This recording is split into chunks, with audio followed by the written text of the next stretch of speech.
And it says we are streaming. Greetings, Larry. How are we doing? Tales of Confusion for the 23rd of April, 2021. We have 3 players already queued up, so I'm going to join them, and we're going to get a game started. So, Rigden, Solar, Prospero, and myself. Game on. Good evening, Kyrol. How are we doing? Right, and as discussed in Discord, we're going to try and Tenho every hand. We've so far had a 0% success rate. We'll see if we can fix that here.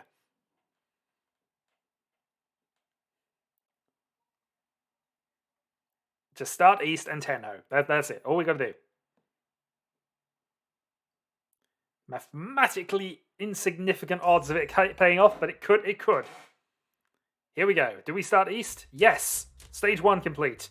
Darn it. Missed on the stage 2. Oh well. North to begin. Yep, no worries, Carol. Andrew Konis, hello. It's going quite well at the moment. Although we failed to Tenho this hand. Yeah, Tenho is just if you get a completed hand on your initial deal as dealer, then you get Tenho. If your first draw, provided there have been no calls, also completes the hand, that's a Chiho, I want to say? Is that one? There's also a deal into somebody's completed hand, but I think that limits at Mangan rather than being Yakuman. I can't remember.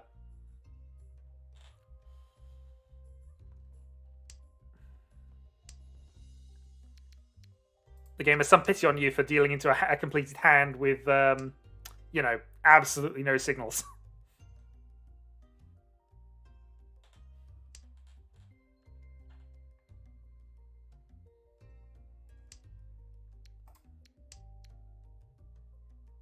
Yeah, I think Renho is what I was discussing there. But usually, I think it limits it to Mangan, or at least I've seen rule sets where it's been limited to Mangan.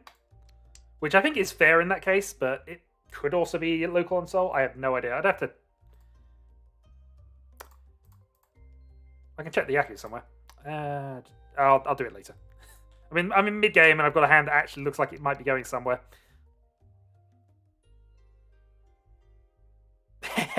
The accidental double reach is real. Well, we've got Reach for Sanchiku, so Reach Sanchiku as dealer. I was doing it, and then I had an important hand. I can do it now. Yaku, so... All honors, all green, all terminals, quads, gates.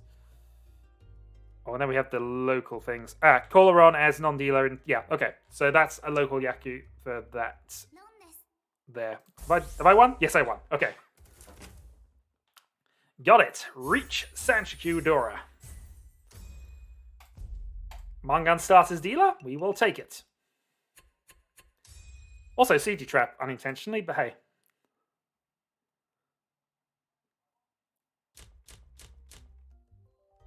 Oh, double Dora. Another reasonably nice setup here. West, south, and hope to draw a pair of reds, because that will accelerate this hand a lot. Failing that, we're not too far away from just doing it naturally, presuming we can get this 7 completed. Oh, maybe we're going for it again. Yeah, we'll play red. There's a chance we're going for it again. We got 1 completed, so not impossible. Incorporating Vidora as well means it's less likely to get the 9 out of this, but... Okay.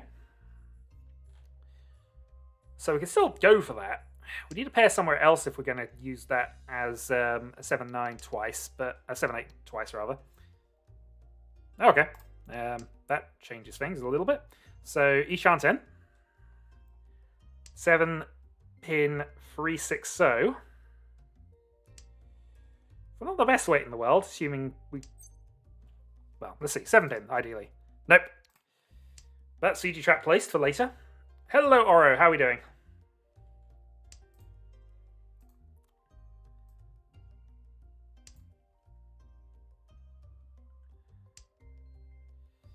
Freeman does nothing for this hand. I mean, if they're reaching 2, it's still very much worth it as dealer, so absolutely we'll take this if it comes off, even if it's on the bad weight. I suppose that technically increases our numbers of tiles we can accept. Can now accept another 4 and get there with that. No real mass increase in value with that, with 2 middle bits, but hey. Mungan start, and yeah, this is not a bad second hand of the game. A little awkward that it's likely to be waiting on the 7 pin, but...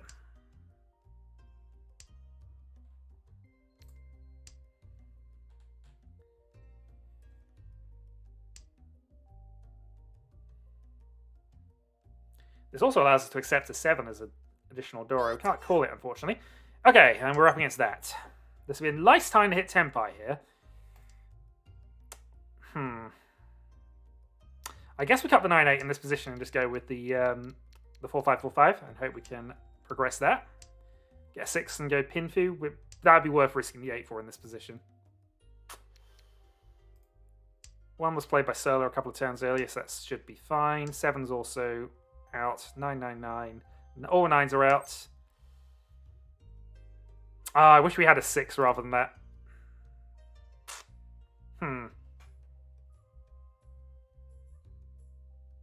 Well, there is the Chitoitsu option here, but I think against the active Reach, that's not what we're going to do.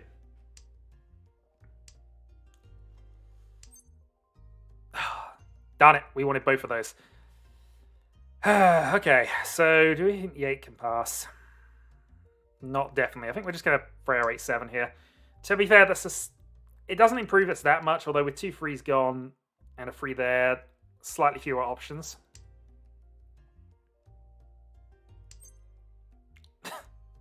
Just discard a whole triplet of what we need, Rigadan. Keep going.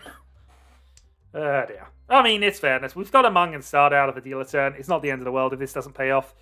Well, we have it. Can we make the 7 pass against that? No idea. We're going to try. Nope.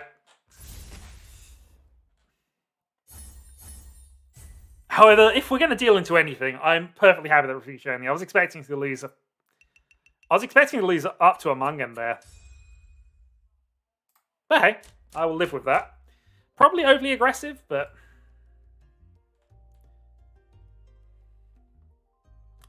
But hey, my dealer turn was win Mungan, lose 1,000 points.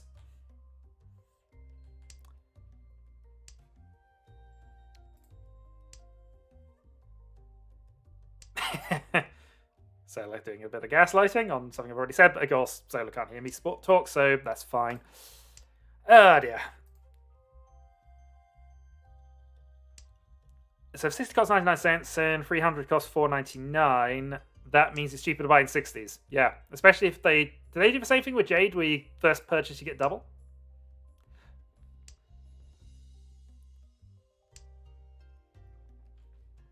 It's probably going to be a Euro roundup issue or something like that.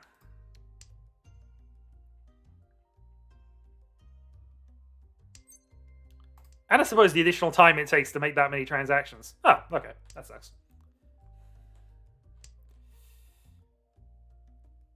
Wait, aren't the costumes something like 800 tickets, though? Or am I thinking of something else? I remember looking and it was 800 or something.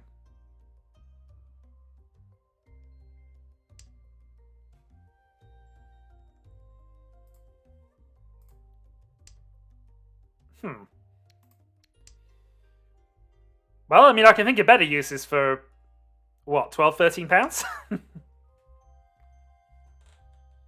Oh, 180. Just because if the multiples of 60 thing happens, I guess.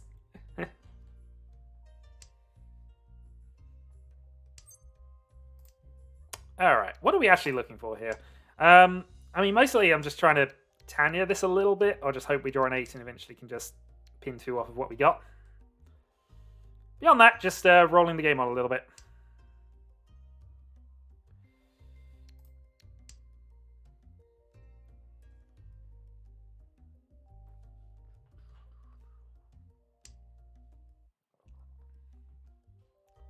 Alright, no worries, Debbie.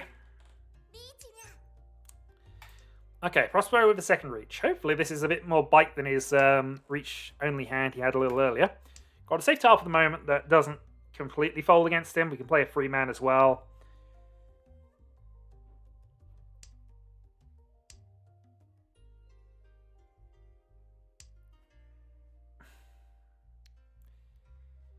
I think we play that here.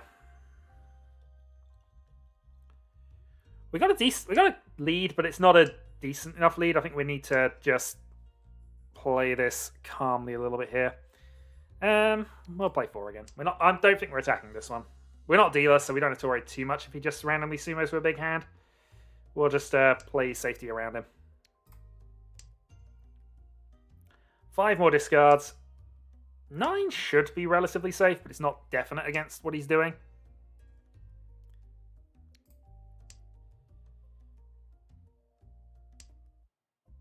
So he was definitely moving towards the sort of Tanyo-ish hand at the start. Second thing to worry about, though, of course. 17's safe against 1. We've got 9 that's probably safe in that directions. I think we're going to throw our 9s here. We assume that's a Tanyo hand up top. Similar-ish style from Rigadan. We'll just play the things we got multiple copies of. And see if we need to do anything else. In fact, we now got 6 max, and so that puts us safe for the end of the game.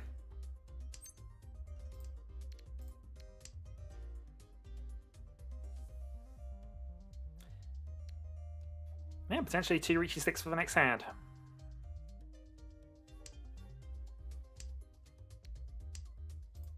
Okay, and we're safely out. That would be a good time for Solo to just incidentally be waiting on the 6-man, but... Okay, no sense. So just a... Bluff wait. Oh, Dora free from Rigadan. Yeah, that was a good push. Good push. Aura is currently the only person in the queue. Again, if I see 4 people in there... Oh, Aura and Kyril, sorry. So if I see 2 more people join up, I will start that game off. The lobby numbers lie, by the way. This also is a phenomenal starting hand. Ishanten already. Not a great Ishanten, because if I draw the 5, I've got to basically be on a single weight or be on the 4.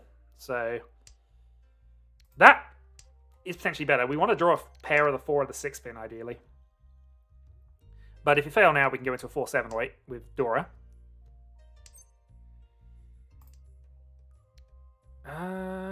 No, we want to stay Tanyo, because that means we can call from Rigadan if he plays something that we can use.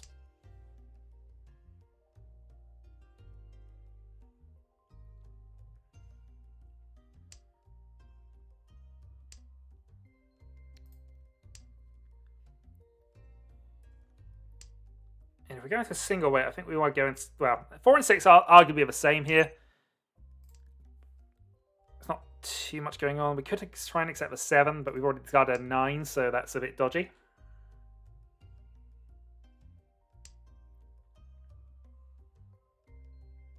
Just in terms of potentially for attending ourselves when we don't need to. Well, we'll take the Tenpai because there's no reason not to. We'll go Tenpai waiting on the 6. So we've seen a few more lower. We've seen a few lower dot tiles, I guess, but arguably we want to draw a 5 and change it to the 2-5-8. That's what you ideally want to do here. Or draw another 4, 6, 7 mid Sozu would get us there as well.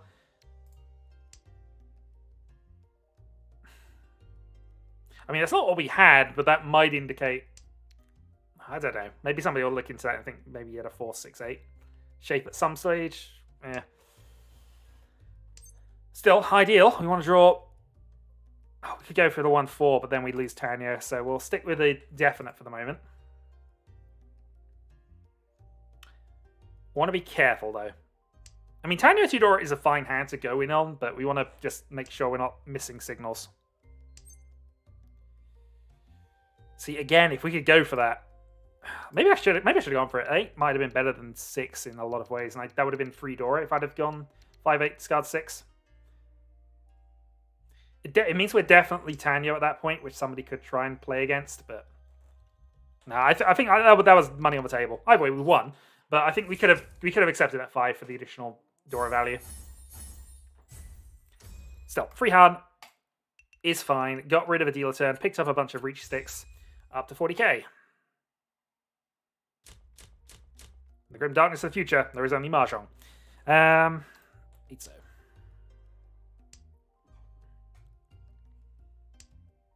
So again, this is a fine start.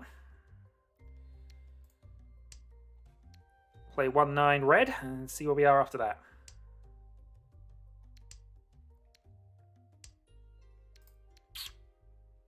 Well, where we are after that is considering whether we want to go for the Honitsu push.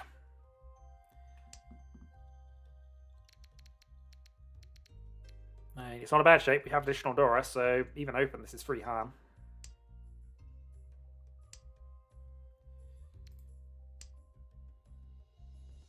Honitsu is an obvious hand, but we also don't need to get that. It's if we draw 6, we can drop the red B. Yeah, that's the thing. We need a pair somewhere. We're also up against an early reach, so that might change things. We now can't really play the red, so red's got to be our pair unless we see evidence of something there. We can play the 8 reasonably safely because there was no pause on it whatsoever. But we'll play the definite one for starting, and then we'll play 8 afterwards. Again, playing definites over the 8 that's uncertain, but I think it's fine.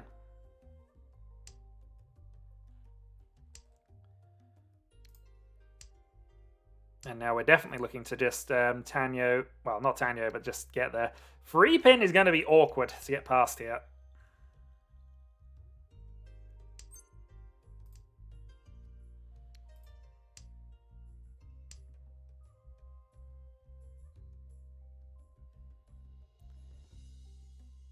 Maybe we just start folding this one. I'm not sure.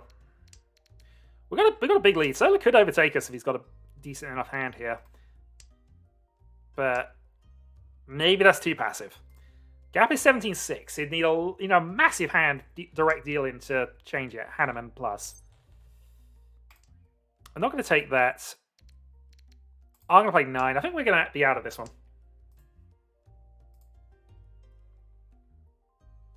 It's possible.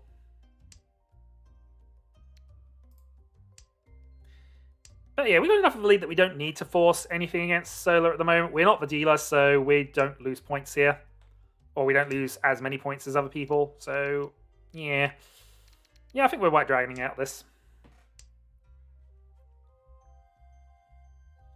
Play safe tiles when they become apparent to us. But, yeah, 3 turns of safety and we'll see what happens.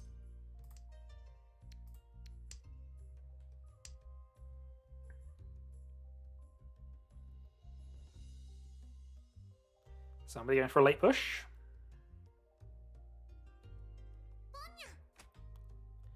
Okay, Prospero calls. So going to be slightly where Prospero's up to. 2 is also safe to both players, which is useful info. 2 so safe to both players. Red's safe to both players. So in theory, we've got enough draws to enough discards to get out of this.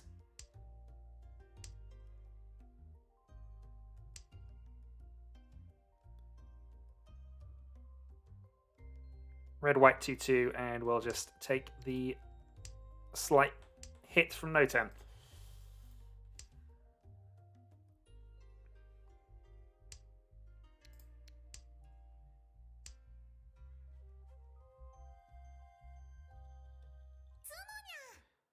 Okay, Prospero picks up the Sumo. It was a good hand. So Prospero back in the game. Hit, Dora free. Simple's free. And the closest rival to us in points lost more than us, so net benefit. As we move into South 1 and our dealer turn again. So, will this be as good as our last dealer turn? With this hand? Maybe.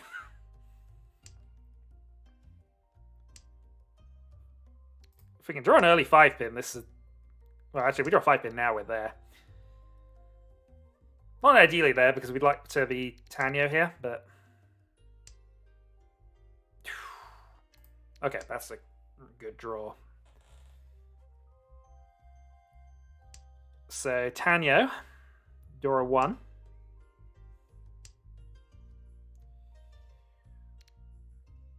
I kind of want to keep that shape, but...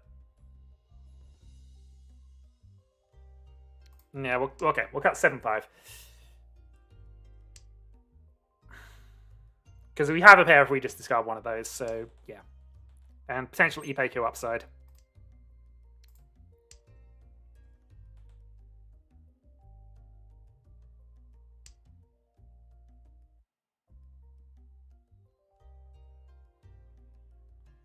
Potentially Ipeko and Pintu upside actually come to that.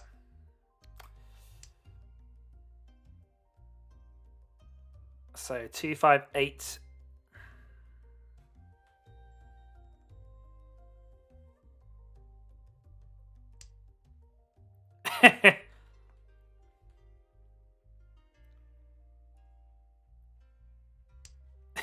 Talking about last hand, I think.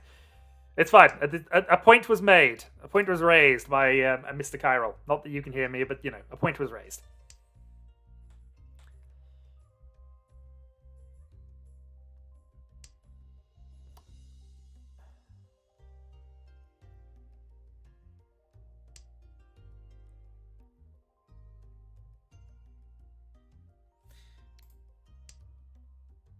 Okay. So, I mean, I don't mind taking the tile from Rigadan if it comes to it. Just to get Tenpai and Tanya. Because Tanya Odora 1 would be fine for just a quick dealer repeat. Gain a few extra points. We have to now work around that a little bit. But, yeah. So if we do call now... It's a double Suji. But 5 is never a good thing to discard against a Riichi. Thankfully, we got safe tile for the first one, anyway. I think it's probably correct in this instance.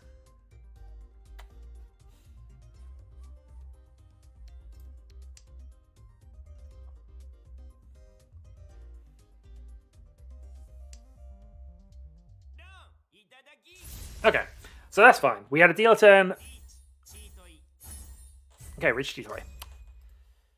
Not the most expensive hand we could have dealt into ultimately, but, you know.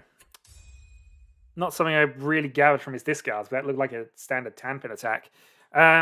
Still, he's a little closer now, 13-4. We don't have a dealer turn left, so we're going to have to hope our buffer is enough, or that we get a genuinely decent hand towards the late game, or that they just want to transfer points between the three of them, which is perfectly fine for me.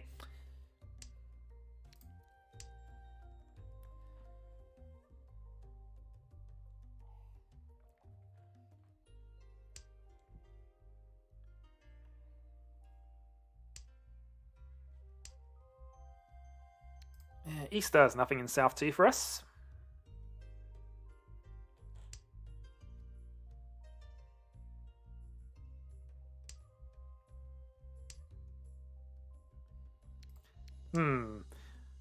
I wonder if a possible Itsu is brewing.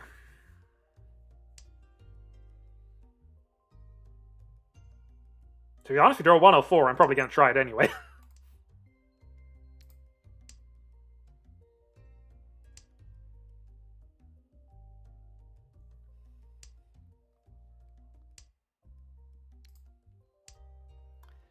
Eight so doesn't help us.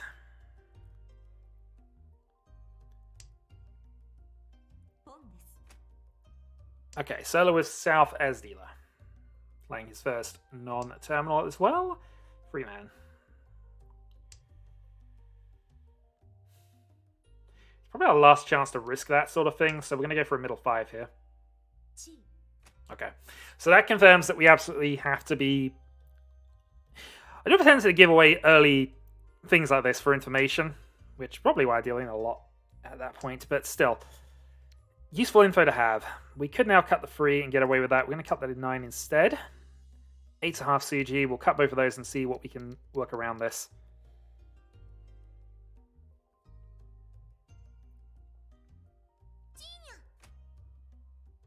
Okay, Prospero also attacking, which is good for us, I guess.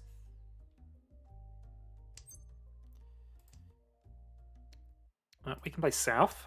No worries there.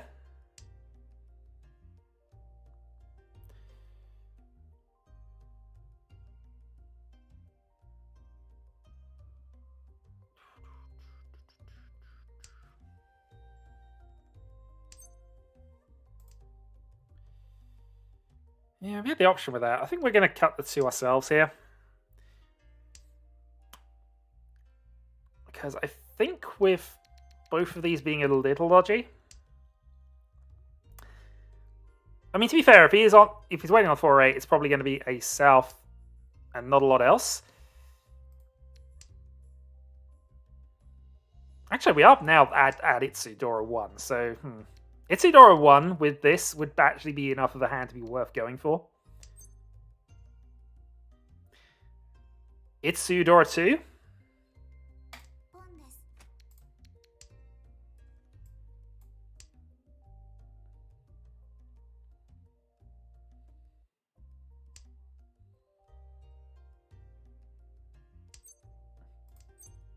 I was about to say, not the worst hand to try and force, and we got lucky there, admittingly, but... But hey, we've achieved the possible Itsu. Oh dear, witnessed means you didn't win with it yourself. Oh dear. Bad luck, sir. Oh, somebody else discarded into it. Nice.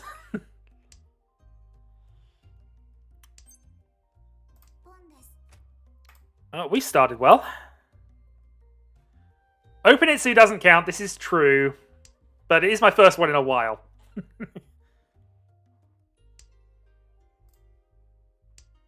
Waited on the Sanso and everything. Oh, it's not as good as the 4-man, apparently. Although if you were waiting on Sanso, I completely misread what you were going for with that hand, so...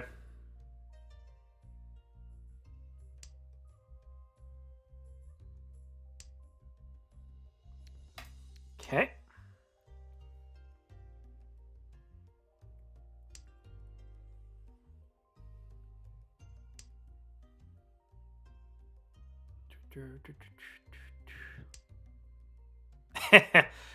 The tilt is real. If you just won 22 from him, or Dalvin. They had a 22k lead against... Okay, no, they're talking about leads still. I thought you somehow won 22,000 back, which would have been nice.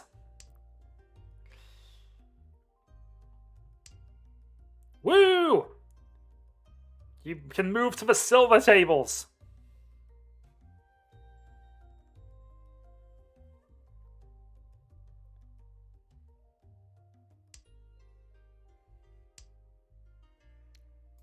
Well, congratulations, sir.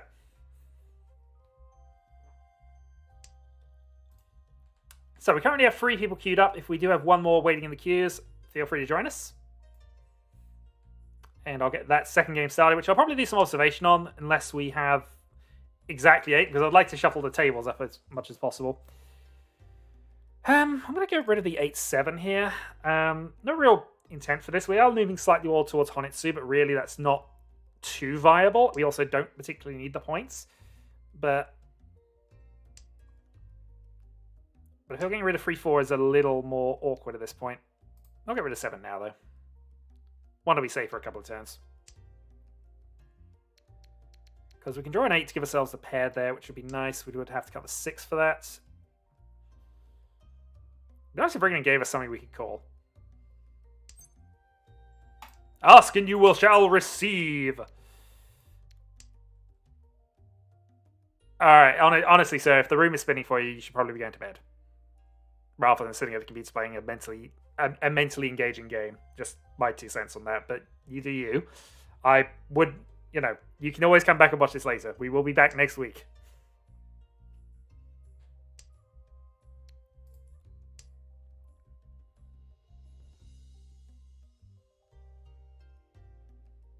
But Mahjong, I know, sir, but your head.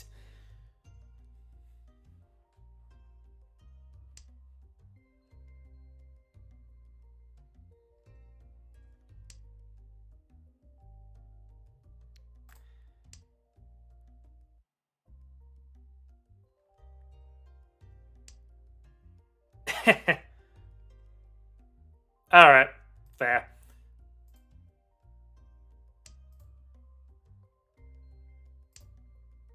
We do have 11 people watching, and that is Tenpai. So Tenpai waiting on the 7 pin. Not the best of weights, but, sometimes you take what you can get. And with the triple 9s are likely going to be safe for the game. I think it's a bit late in the day to be thinking about a Honitsu push. But, especially if Solo's played... No, he played a 5 earlier, actually. I'd consider that a Tenpai indicator from Solo, but there was also a 5 from Prospero. Ooh. Yeah, maybe. Either way, we summoned with South only. 1,500 points, and the game moves on to the last. So, what are the big threats here? Hi, Rumi. So, 20,000 ahead. We have a dragon in our opening hand here. Maybe I just... Yeah, well, we'll see. We can still go for this. This is potentially a quick enough hand that we might as well just go for it.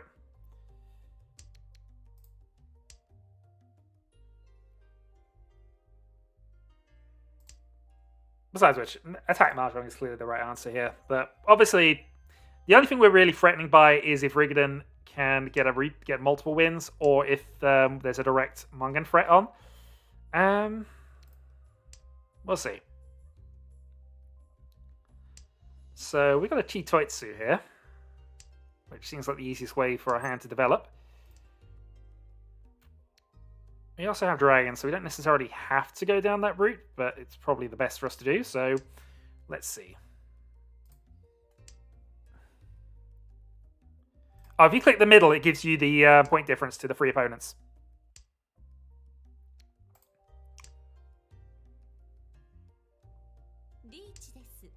Okay. So, against the early reach, that probably is going to kill any thoughts about going for Chitoi. Unless we can work around that. One north, shouldn't one east. In fact, dealing into Solar might be our best play here, because unless Solar's got an absolute monster, there's really no problem with us not finishing top at that point. Although he is begging, which suggests he's got something. I can't remember if there was a pause or not on the 8, and I shouldn't be using that as a justification anyway. We're gonna cut red. We'll go 8 next time, but we've got a red for the time being.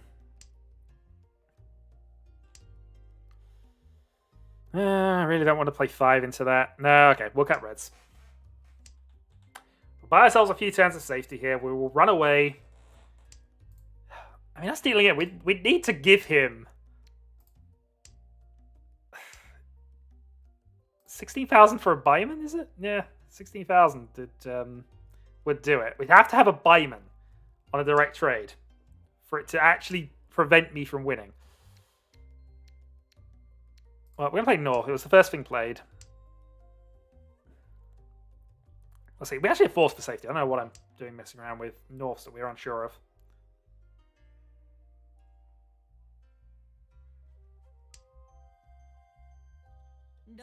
Well, there's the dealing.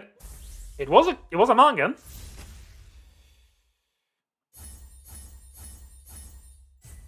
But that is all. We would have been safe dealing into that. Well, ultimately, it doesn't change anything from my perspective. I still pick up the win. So, huzzah!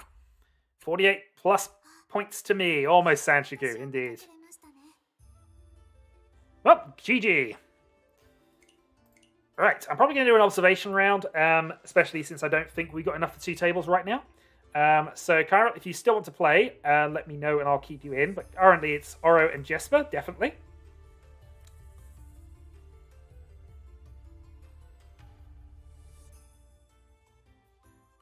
I'll wait and see if Carl definitely wants to play, and if so, it'll be with Prospero.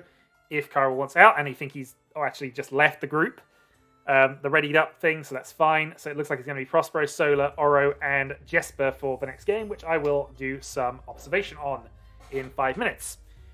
In the meantime, I'm going to quickly spend 5 minutes going over my trials and tribulations over the last 2 days. I have basically played 16 games of Mahjong in the last 2 days. I started at about 746. I am at 844.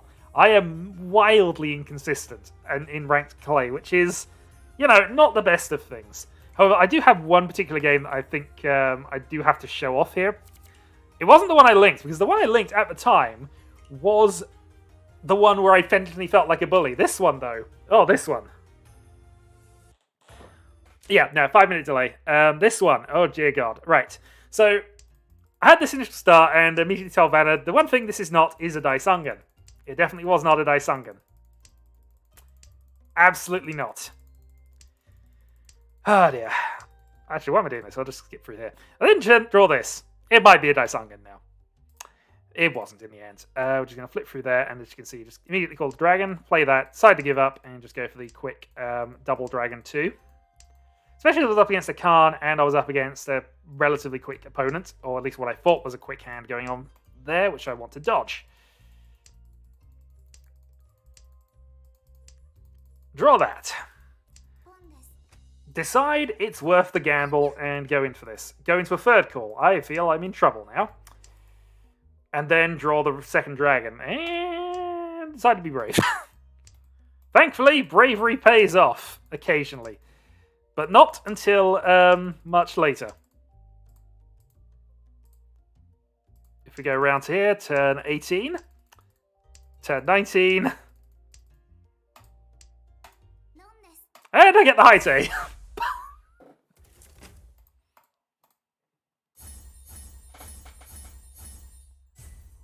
Dealing with Haite Hanneman with the last tile.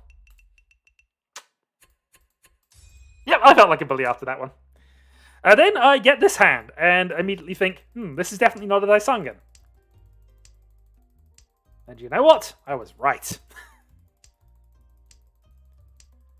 But the way I considered it, it was sort of like 2 Daisangan attempts in a row, and on turn 4, immediately, it could be a Daisangan again.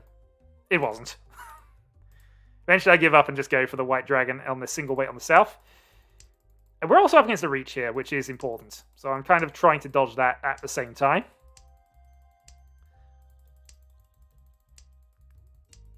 I have not tried the bloody rule stuff yet. I've decided I was focusing on ranked for the last couple of days. So we get to turn 14. We go to turn 15. We go to turn 16. I'm still on this single south weight. I know this has got no chance of working. 4, 3, Khan? And I Rinshan into this. There is nothing worse than feeling evil for going Rinshan into a single weight and getting another Hanneman. I haven't even become the dealer yet at this point. 50,000 for a last discard and that. And then this is what the game gives me at this point for my dealer turn. A lovely little starting hand. Which, develops quite nicely into a Adora-free mess, which we call for Ishanten. Moving ourselves towards Tanyo so we can call things more easily.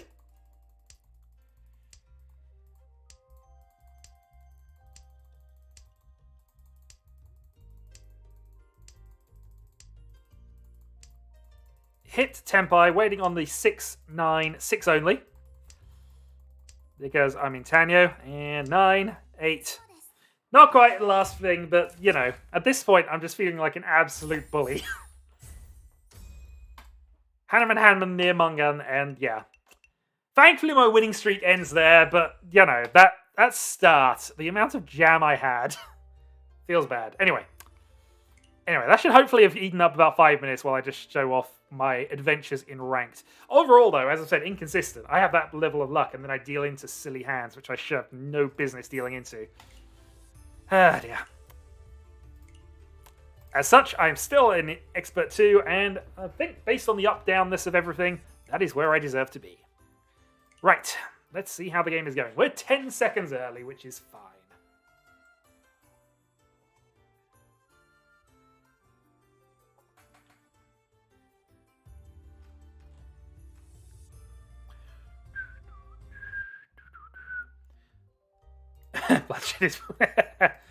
So, I believe you said. Okay, so we're starting behind the dealer. We normally don't sit behind the dealer, but I guess since it's Jesper's game, we will.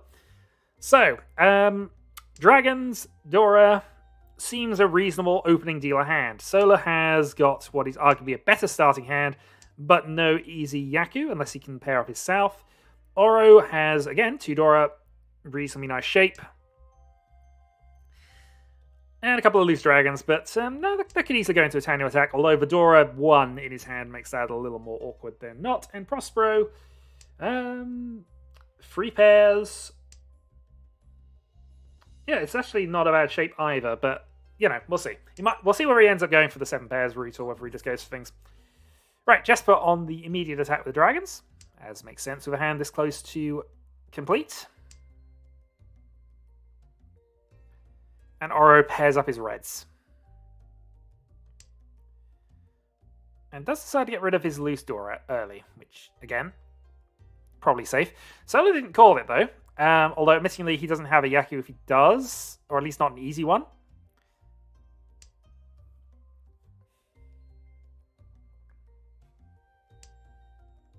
I can't really comment because I've not really played it, but I've heard some bad things about it, so we'll see.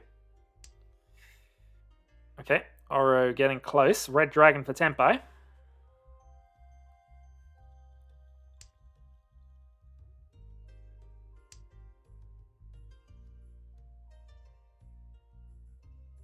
And if you can make an early enough reach, that's going to potentially hold up Jesper's 4-pin.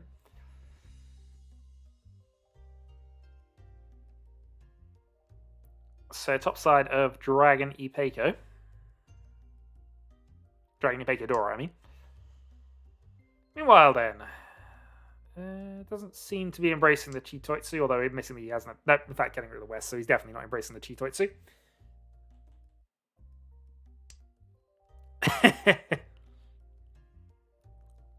Okay, useful tile for Solar. Does he have Tenpai with that? He does. Riichi and Fedora. So it's a 9/6 weight, which is also Pinfu. Yep, so Riichi Pinfu. And Jesper then with his first decision.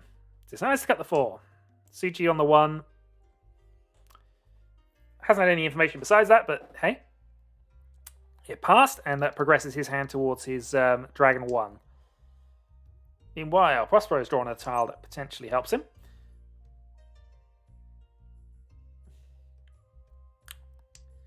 And just pick up 7, keeping on. Probably looking towards Toy, I would guess. Because 7 doesn't seem like a definitely safe tile against what Solar's up to. Prospero, though, does draw a 7, which I think puts him Ishanten. I thought it might have been Tenpai, but actually I misread what he had there.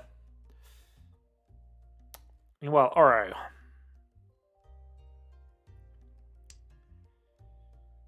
Risks the Friso and is going to be successful with that. But Prospero makes him wait on that. Still Ishanten for Prospero.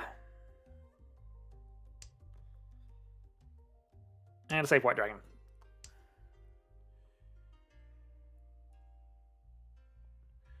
Oh, is that... that is Tenpai for Oro. Pursuit Reach.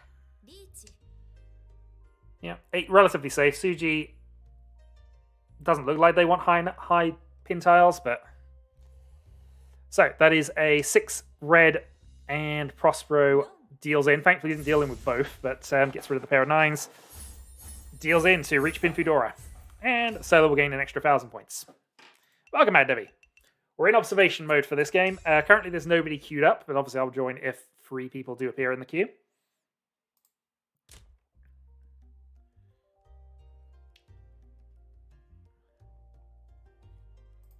And we should follow Vidila, who clearly does not have a Daisangan hand with 4.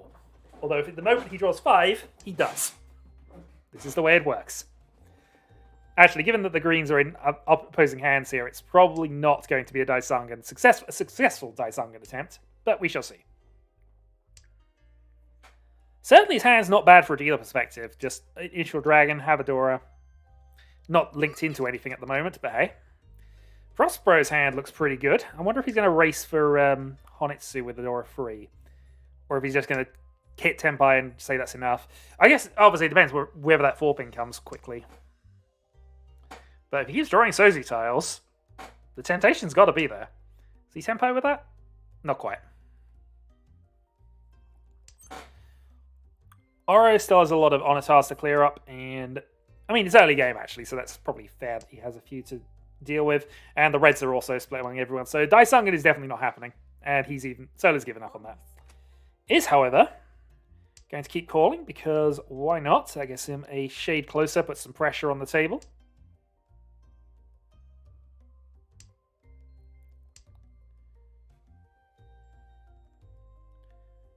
So dealer with 2 calls, you have to be somewhat wary of that.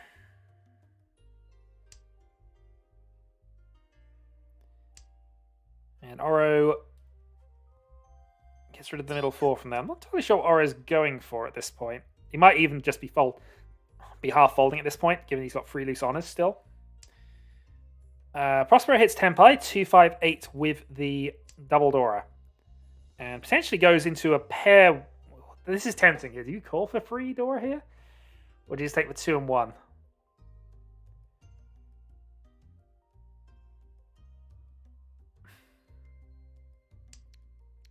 A little, but I think 2 calls and not getting rid of the live dragon is probably a worry for me at this point, because that feels like against another 2 calls from somebody else who made an early attack, admittedly for East, but has attacked with other things as well.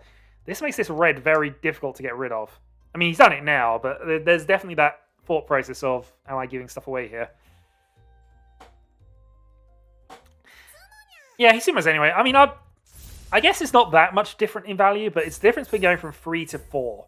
So instead of 4,000, he would have got up to nearly 8,000 by taking the extra one. But again, he would have lowered his winning chances a bit.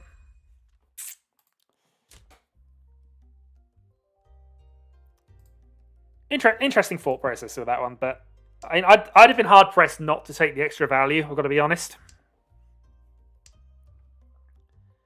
As long as there was no pressure on me, and since I've already made 2 calls, I basically am committed to the attack.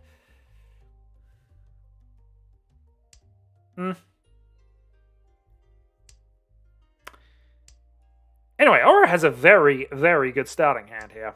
So, Chitoitsu is an option. Tanyo Toitoi is also an option here. And he has the ability to Khan, which is always a plus. Value is always needed, sir. But yeah, it's fair. Early days.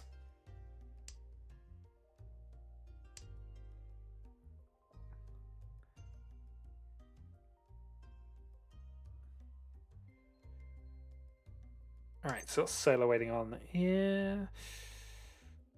Oh, Solo's looking reasonably decent with that hand.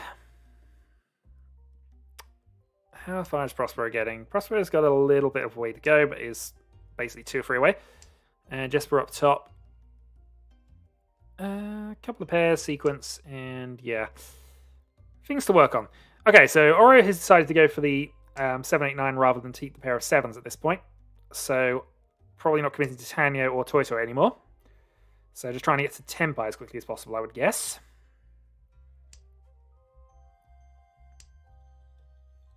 Well, I think given you've got West and Red still in your hand, you could have probably discarded those and kept the option open.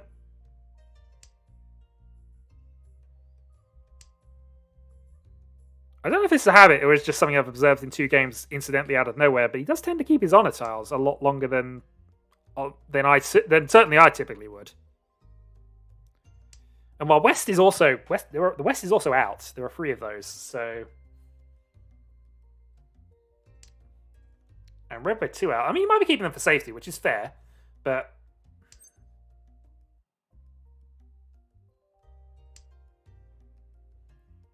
But as dealer, it's usually better to be a bit more proactive and trying to secure the points while you're getting bonus points. Solo picks up the triplet of Easts. I guess if you were going Chitoitsu, absolutely. But the fact he's gone away from that sort of line. And West definitely is not a good weight. But.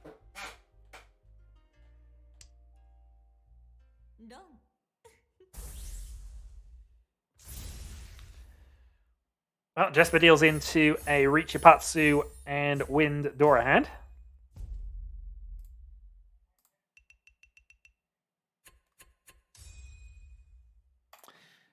And Solar takes a lead going into East 4. So, following Prospero, who has a pair of dragons and a reasonably nice calling hand shape here. Would prefer to obviously not have so many closed weights in it. But it's not bad. Against the early dragon, he can just call his way to victory here.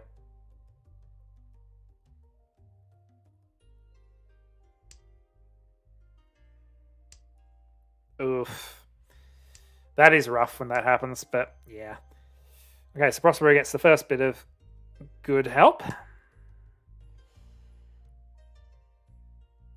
So 2 from Tempai then.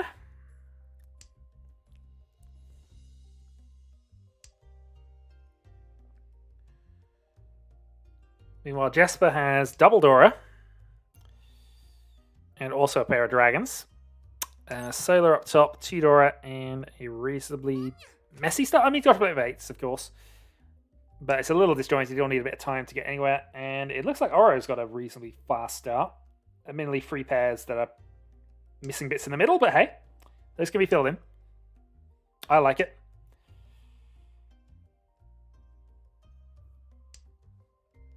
Prospero now just needing a pair for Tempai, and he's 2 away. Pair and 1.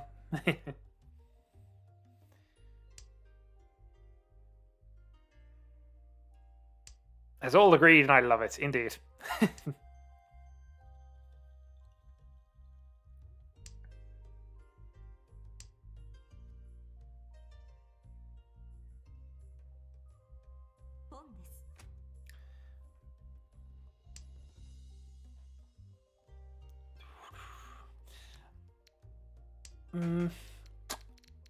I mean, it's less likely, but in general, trying to keep your options open is sometimes important because while you don't expect them to pay off, very occasionally they will. And of course, they're worth more when you're a dealer, so you know that's sometimes more of an incentive to go for them. But again, he's prioritizing trying to get to the win, I suppose, rather than necessarily waiting on the close wait to fill in and just relying on it. Because it is now, his Ishanten, and his Ishanten looks quite good. The only downside is if he draws a 5, he'd have to be either waiting on Vidora or cut Vidora for something. So Jesper Ishanten. As it happens, he doesn't need to. So 6-9 then.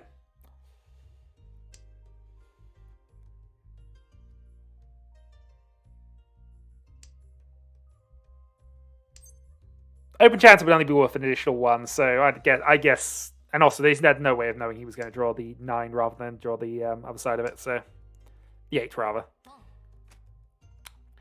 All right, Oro with a call. What's Oro on? Looking like just Toy Toy at the moment, but Ishanten for Toy Toy. Solar might be, probably isn't thinking possible Itsu because he's not me, but you know.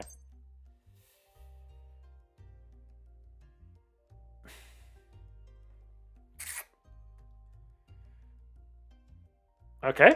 Yeah, Prospero plays 5. Yeah, unfortunately. Well, it's cheap.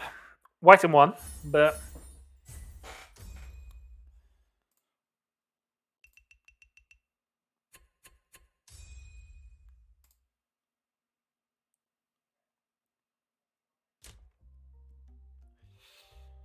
yeah, arguably. But hey, these things happen.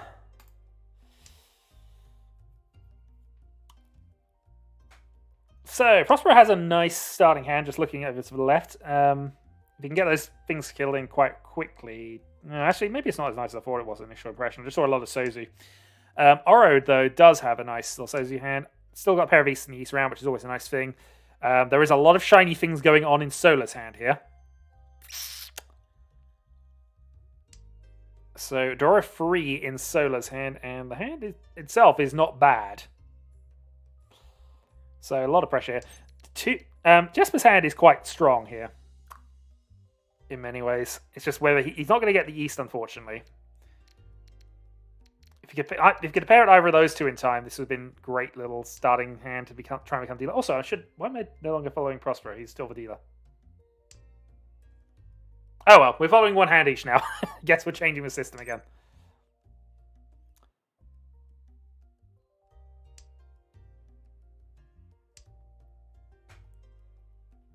It's a free Shanton you could potentially call your way out of, but yeah.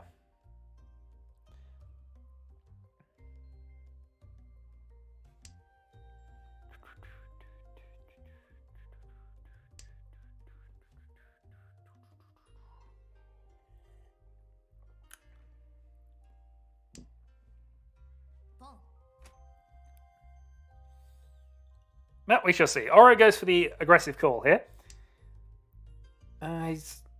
So this is a call reliant on the East, which is usually something I have a I mean, you can do it, but you got to be aware that sometimes eventually somebody else will have a pair as well, and then you're kind of committed into a bad thing with them. However, he's got it in this instance. I just prefer having it the other way around first. So Ishanten, waiting on what's probably going to be a North Weight. Although admittedly 2 of those are out, so maybe you won't go for that. Hellweight North seems like reasonable if it comes out. What does Jesper want to do here then? Because he could try and sneak this into Tanya to try and steal the dealership, and that might be what he's doing then.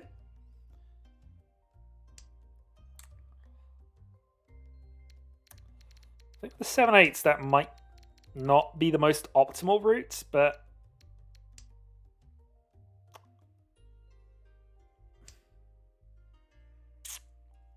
and that's a problem because, I mean, he could now be going for the full Chinitsu, I guess. Which is very aggressive, I think, against 2 calls. Certainly 3 calls now.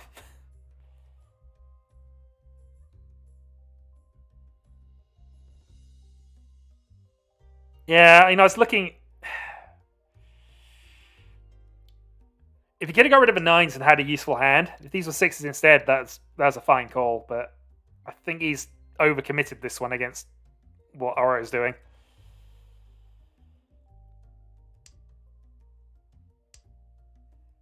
Admittedly, Oro is in a single weight, but he's got no way of knowing that. And also, with the way his hand's set up, you know it's not massively valuable unless he's got a bunch of Dora in his hand. But the moment Jesper draws the Dora, he's out. And even then, he's still got problems. Meanwhile, quietly in the background, Solar picks up the win with Dora 3 or 4, was that? Dora 3. So Solar picks up the Mungan, and his points tally rises. All right, South Rant onto then.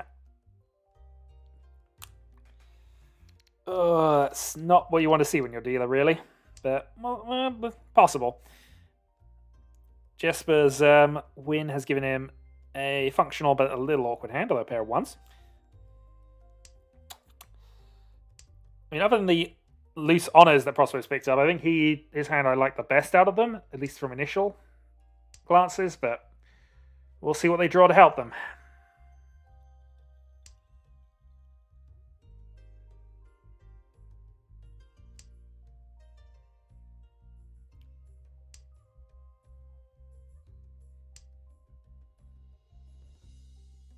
Oh dear.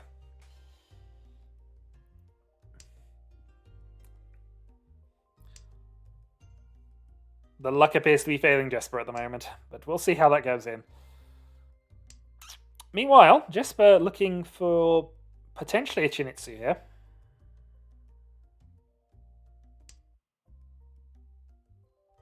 This is true. I mean, 20,000 gap, not a bad thing to have as a buffer to not overplaying hands. And he was up against 5 calls at the time. So it might have been on his mind. Although, admittingly, I wasn't paying any attention to what his hand was for most of that, so I can't tell you how long he was in Tenpai for.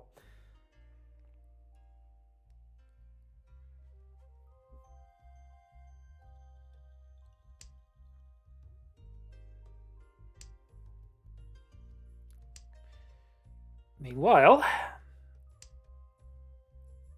Prospero's finally getting rid of those honors, and his hand is looking fairly decent once he's done that. However, Oro gets the attack, so this is a 2/5 reach only, potentially with a Dora. So rating on Dora 5 here. 3 of them already stuck in Prospero's hands, and Solo has just drawn one of a Dora. But we'll see. Oh, we want to pause. We will have a pause. This also means I may have to stop the commentary at certain points, for a certain point, because obviously that gives catch up to people. But I'll at least watch the end of this hand, and I will pause it there, I think. So, counter reach from Prospero.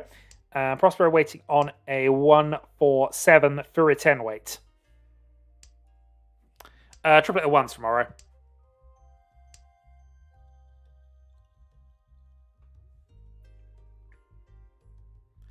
Okay, Solar is back. Okay, so that's only a brief pause. I shouldn't have to worry too much about that one, but we'll see. So yeah, the 147 throw 10 is interesting from Prospero. It's a good weight, actually. There's not that many of them out there. He's got a chance at it. Jesper with a Khan chance. But against two Riichis, I don't think you're Khaning in this position. Especially as your hand is really not anywhere. But a quad of the sevens is not a nice thing to have. Oro, however, picks up the win, and I think has picked up some Uridura.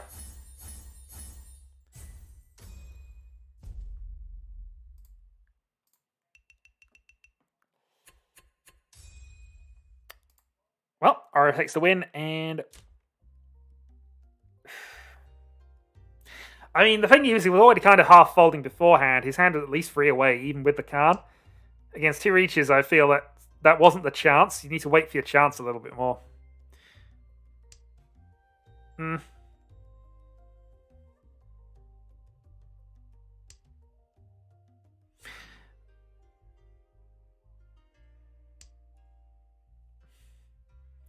Yeah, I guess there's that.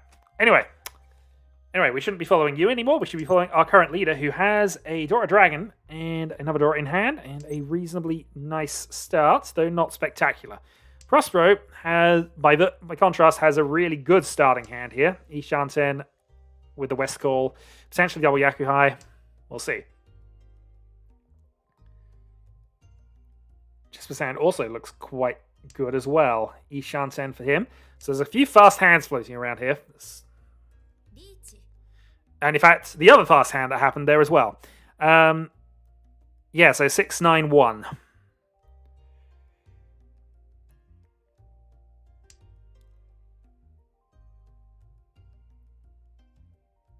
But also early enough that it's going to worry people. But a three-sided weight that early is... yeah,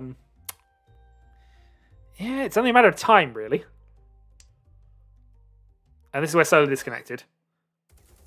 But only after Jesper dealt in first. Well, I mean, Solo's got absolutely nothing to worry about from that dealer turn. 4 turns of not much happening. You were DC'd, but honestly, you weren't going to win this one, given how fast the other 3 hands were. And to be fair, that's probably ideal result from you.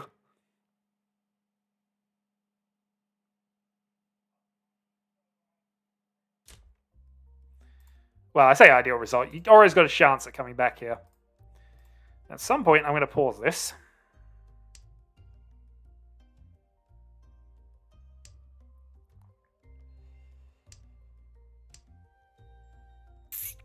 Or with another very nice start. This is potentially a comeback hand here. We'll see.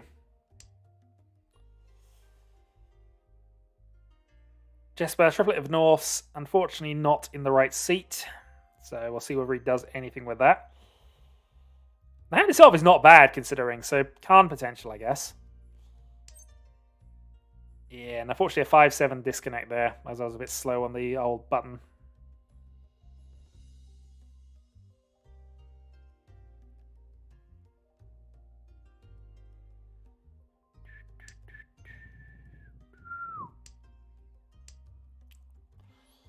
Unfortunate, because all 3 of those would have been potentially useful to what Solo was working on there.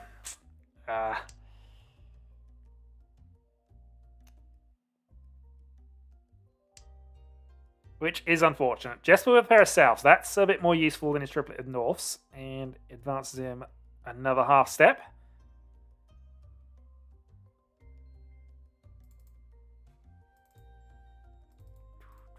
And this is where Solo returns.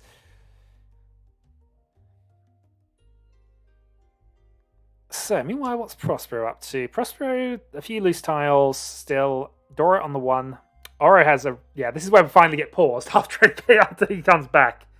Oh, dear. Whoops.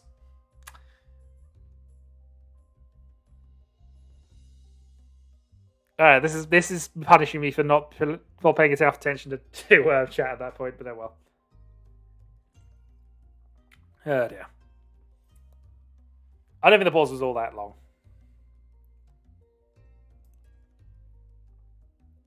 Nope, there we go.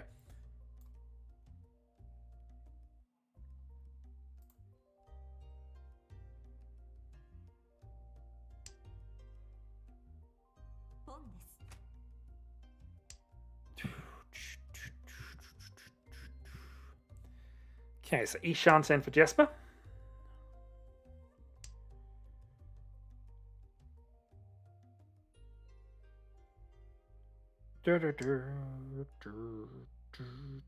And okay, he's going for the value push here. And potentially able to calm both the north and the south here.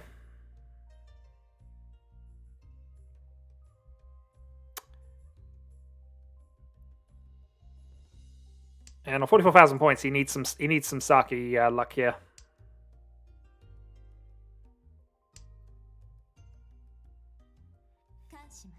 Okay, Carnage. Didn't get anything good on the Rinshan, unfortunately, but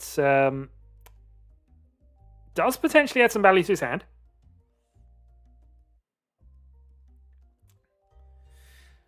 Yeah, again, I don't know. It's just playstyle or one is fine for just a definite safe tile for when you need it for the reach, or just to try and mask your weight a little bit. But I think holding 2 is just reducing the number of effective tiles you have. Because either east or green as a just safe tile to hoard for a little bit longer.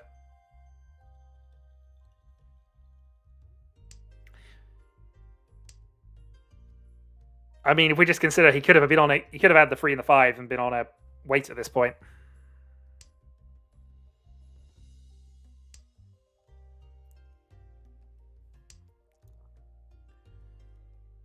All right. Meanwhile, Jesper trying to incorporate that 5 so he got from the Khan draw. Oh, he shouldn't be settling for second as dealer. The person ahead of you has no dealer turns left. You do. You shouldn't be settling. And certainly the 6 Dora discard here does not feel like a settle for second play.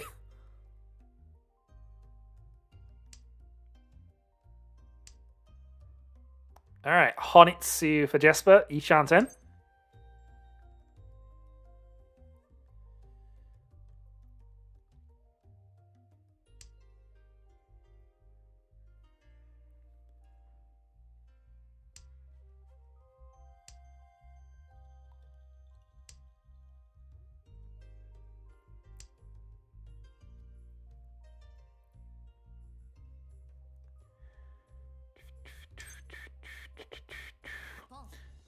And does call this one, which is a bit bizarre given that he's got no Yaku for it. Unless he's now got to force 3 discards here against a guy with multiple calls. And basically a guy with multiple calls who are probably going for a different suit. But even then, there's not a particularly trio of tiles you want to be discarding late game. That's a call for Tempai and not much else. And that was probably easier ways for him to get there with what he had. Well, Jesper then waiting on the 7 pin. There are 2 left, but they're both in Prospero's hand, and he's unlikely to get rid of them based on what he's got in his hand, even if he were inclined to. Fine. If he's going for the last draw, though. Last draw or Rinshan. Yeah, those are the 2 Yaku you want to be waiting on in this position. Oh, and he's folded.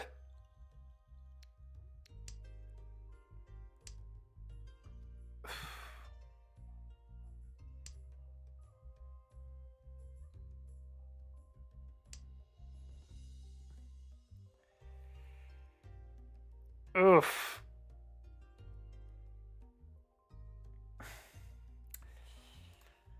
I mean, that is a settle for second move, Haven the Dragon, unfortunately.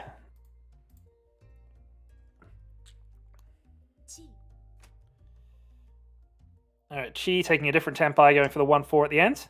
Does he have the luck to get a 1-4? 4s are currently off. There is a single 1 left that might be played by somebody, I guess. They're probably not given free calls and what your obvious hand is. Is there going to be a late Khan? No.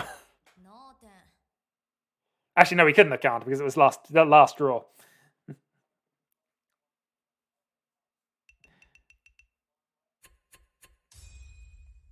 I guess. I mean, you had Dora 2, so you at least knew where 2 of the Dora were, ignoring what was in the discard pool, I guess. Anyway, Jesper picking up 3,000 points from a draw. There is 1 Homba, final hand. Prospero as dealer.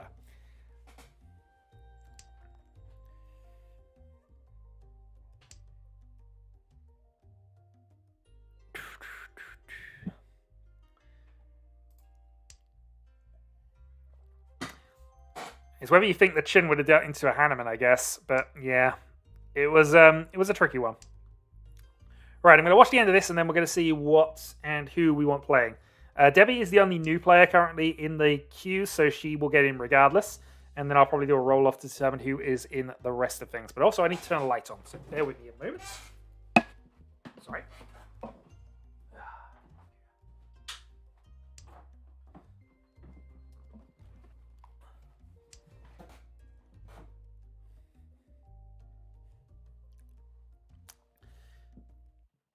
Yep, he was. So Oro is definitely not a Daisungan hand.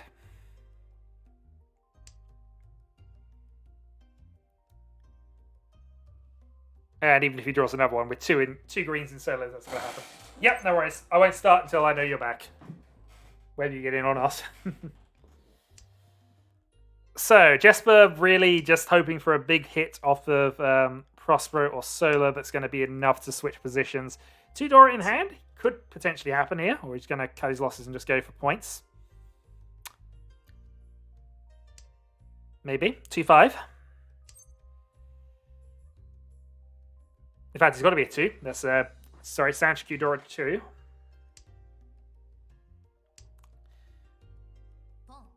Solar does not believe in the almighty Cheetoy.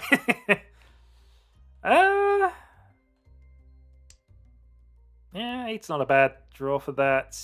Yeah, he's got better thing. He could at least clean up the 5-8 or the 6-7.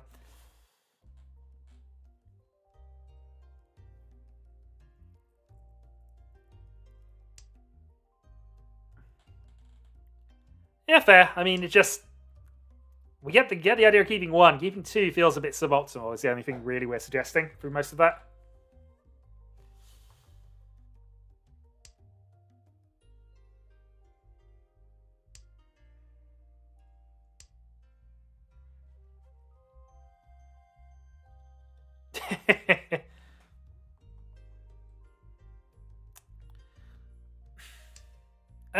Which hand was this?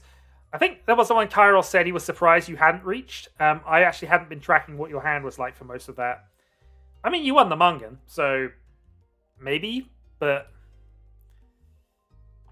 you would have got a Hanneman if you'd have reached.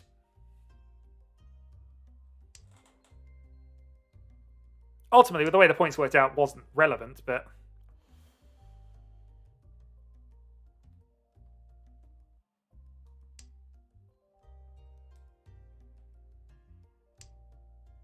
Yeah, as I say, I wasn't tracking your hand. There was other things going on. You just silently hit Pinfu and stuff, so...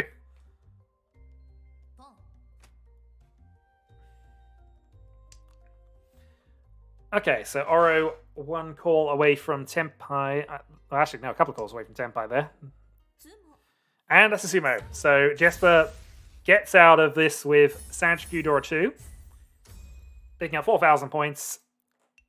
Not enough to change any positions, unfortunately. Yep. Well, GG to you lot. Alright. So let's go. Prepare for match. So currently, Debbie is in because she wasn't in a match previously. And I'm now just going to roll off for the rest of it. So we currently have 6 people queued up. Kyril, have you played today? I don't think you have, so I might have to let Kyril in. Assuming he wants to. We'll cover that in a moment. In the meantime, we're going to do a roll-off for the remaining ones. Alright, so currently it's Prospero, Solar, Oro, Jesper, myself. 1, 2, 3, 4, 5, and I'll reroll 6s. That's a 6, of course it is. 1 says Prospero. Okay, 1, 2, 3, 4, 5, 6 are rerolled. That says a 3, so Jesper. So currently it is Debbie, Kyril, Prospero, and Jesper. So, assuming Jesper has said he's back, because I don't think he necessarily has. We do, however, have 3 other people, so Solar, Oro, and myself. So if we get 1 more, we can play. He is. Okay, that's fine. So I'll start that game. And assuming we have 1 more player, we can start another game with the 3 of us. My tea can wait.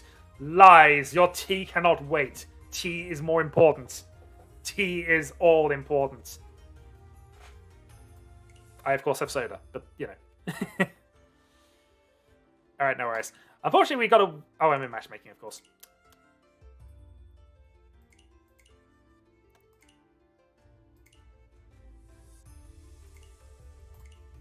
Fortunately, I've now got to wait 265 seconds for something to happen. So I'm going to go and give Debbie some advice.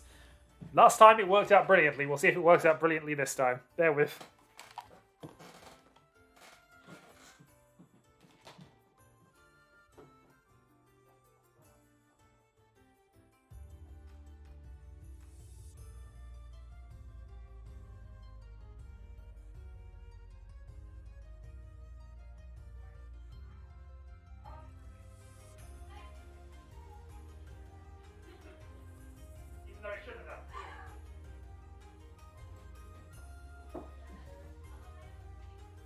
Absolutely.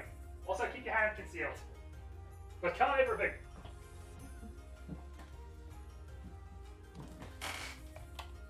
Oh dear, unsure how much of that was heard through the shouting, but hey. General advice was exactly the same as it was last week. Can't everything. Although, I did tell her to try and keep her hand concealed a bit more. We shall see. I also just realised I've got too many drinks set up everywhere. Oh dear.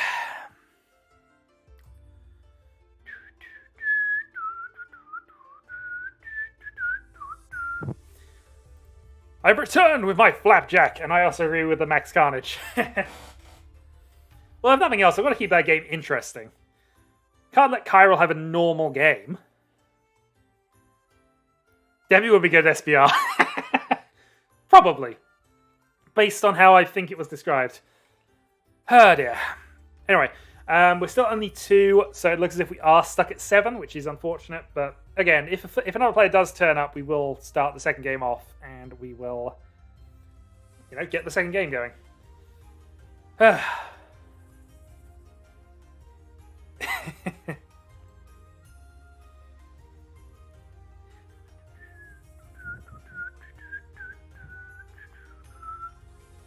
Like until you win for me. I should look at the rule set for that. Hold on.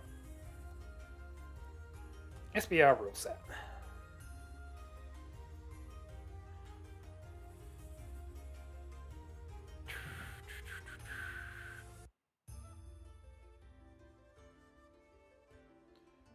Well, I'm definitely not getting the right side save because they didn't put Mahjong in, did I?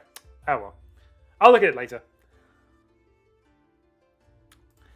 I mean, Dorus Maximus is just nonsense, in all honesty, but, if you want to get easy Yakuman hands, I suppose there's other ways.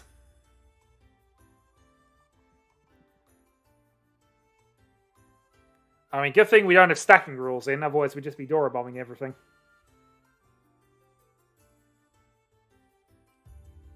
Okay, I still want to do that. I still want to do a tabletop game of just pre-approved Tetsuya cheats under a limited return kind of thing, which I was kind of setting up at one stage. I'm going to have to go back and see if I can find all my files and see where it actually happened from there.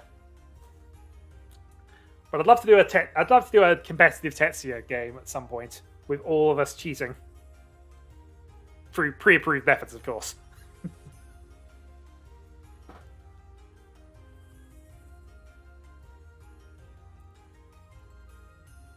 Although even on tabletop, it's going to be awkward to manage. No, he never cheats. Never. He never gets caught anyway. Except for that one time. Very early on, when he doesn't know how to cheat yet. Although, admittingly, in the manga, he does know how to cheat at that point, so who knows.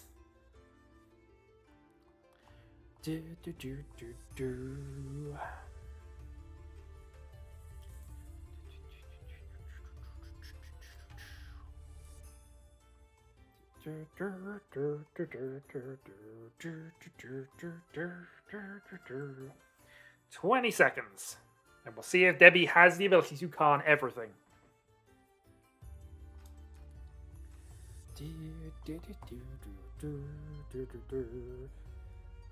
Six, 5, 4, 3, 2, 1. Okay, let's see what is happening. So, Chiral begins, and Chiral has a pair of North Dora in the dealer seat. So, a very strong opener.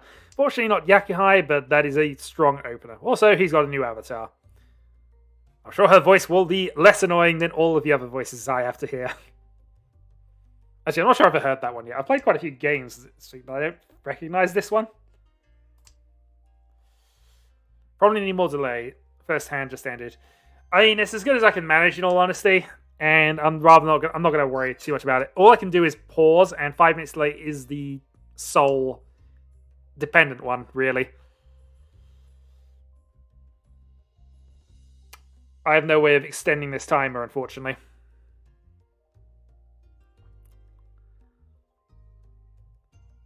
Well, okay then.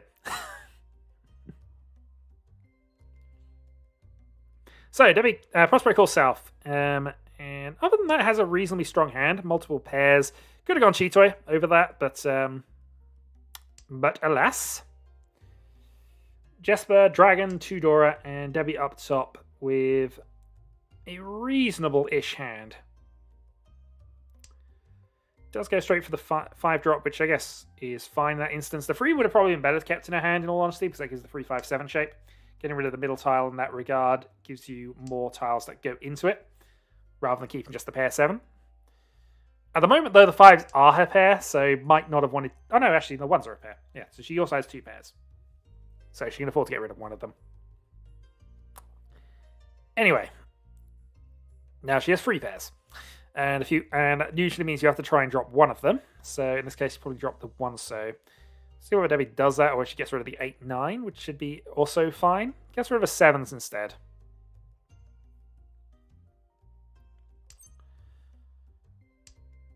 Okay.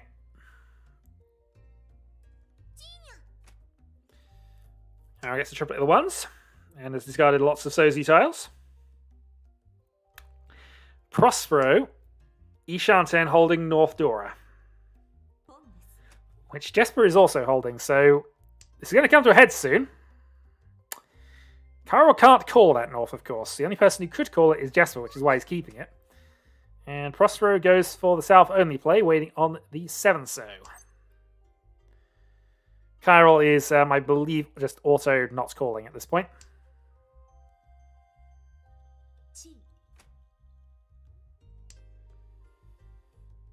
5-pin wouldn't be bad. This is true. Going to freeside reach, but yeah, he's got other things to worry about here. So Prospero, here, breaks up Tempai, which after 3 calls I don't agree with. I'd rather keep that chance available, even though it's only on the 7, especially as discarding the 4 gives you a half Suji to it. But he's locked into the other pair, so he's got into a 3-6 easily enough, which might come out of Debbie if she draws the 3, because that gives her the thing there. Tyrell has the Khan, so we have had the Khan everything play. By the wrong person, of course. And now West is Vidora. Oh, sorry, yeah, West is Dora as well.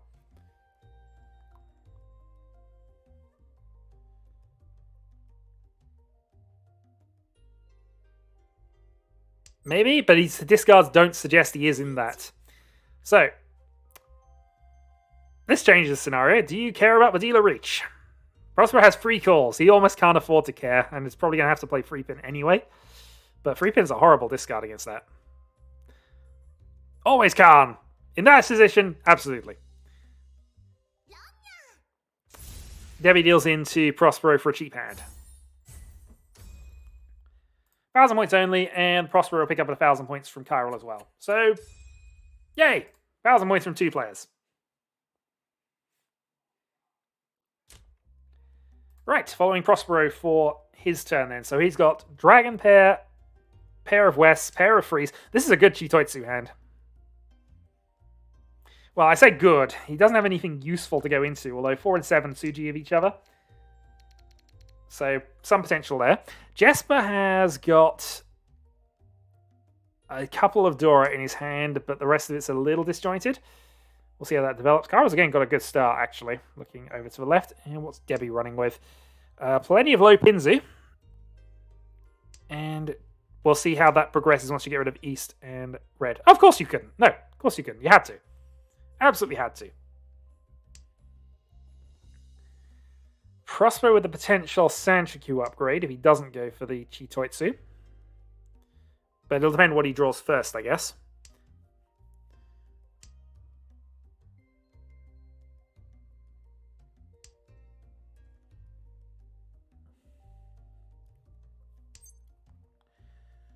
And where Prospero just wants to go for this. This is the... Yeah, okay, so he is calling. So Chitoitsu's out the window. He's just going to go for the quick finished hand. Maybe add the Sanshikyu into there as well. So Dragon Sanshikyu as dealer. Or just take the win, which is probably going to be slightly easier. Debbie, however, has drawn another Pinsy tile. I mean, she's not a million miles away from going for Chinitsu with that. Chinitsu versus 2 calls, though, is always going to be an awkward one. And, yep, Prospero, of course, takes the call there. Debbie also now has Dora in her hand, so that probably kills the... Riichi's dealer should be devastating, indeed. So she should probably play the 9 here and just keep going with that. No, decides to toss for Dora immediately. That's a dodgy decision, I think, against what she can see. But that's going to pay dividends if she can keep drawing Pinsy tiles. Prospero has Tenpai on the 4-man available. Decides to take it, but it's cheap. Again, Prospero going for a cheap hand. These dealers are just going for quick repeats, I guess.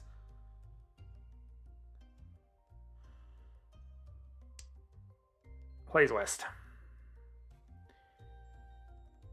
East is safe for Debbie. Hi, the tournament. Not really. It kind of is, but it isn't really, in all honesty. This is just a casual thing that we do on Fridays.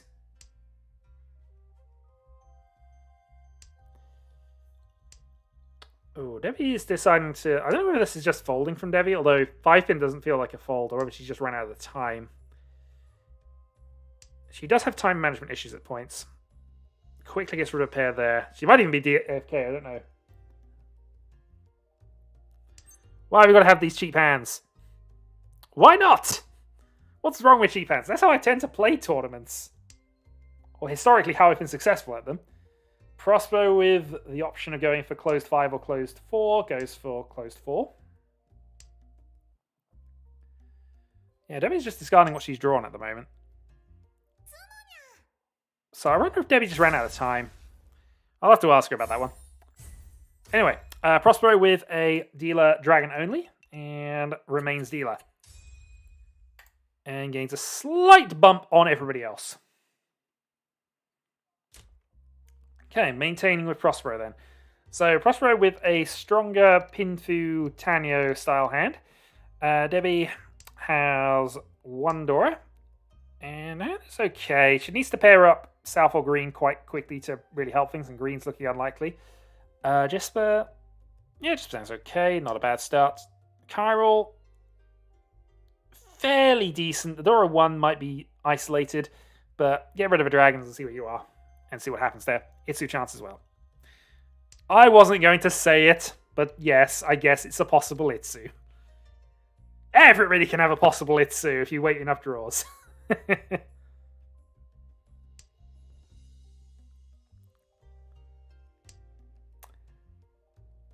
But yeah, I think Prospero is more likely to be going for a town pin here.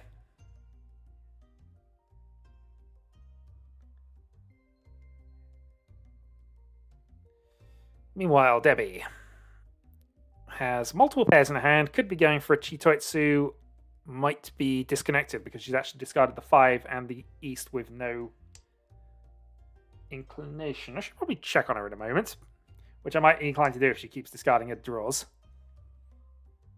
Either that or she's busy with washing up or something like that, which is going to guilt me into it later. Oh dear. Yeah, this could have been a really good this could have been a really good Chitoitsu. She'd kept the 5 off the initial draw, got that. Yeah, she'd have been off to the races with that. But clearly she's just discarding what she's drawing at the stage and is on the timer.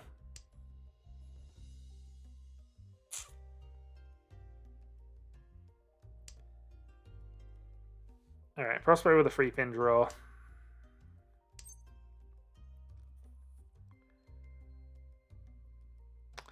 I mean, there's argument to potentially call that as dealer. Again, it's looking for a cheap hand, but it does progress you towards what your overall goal here. You can also cut rid of 1 because you need a free whichever way round you do this. So Ultimately, though, he does have 3 pairs, although admittingly you could argue this is a 3-4 and a 3-4 rather than pair and pair.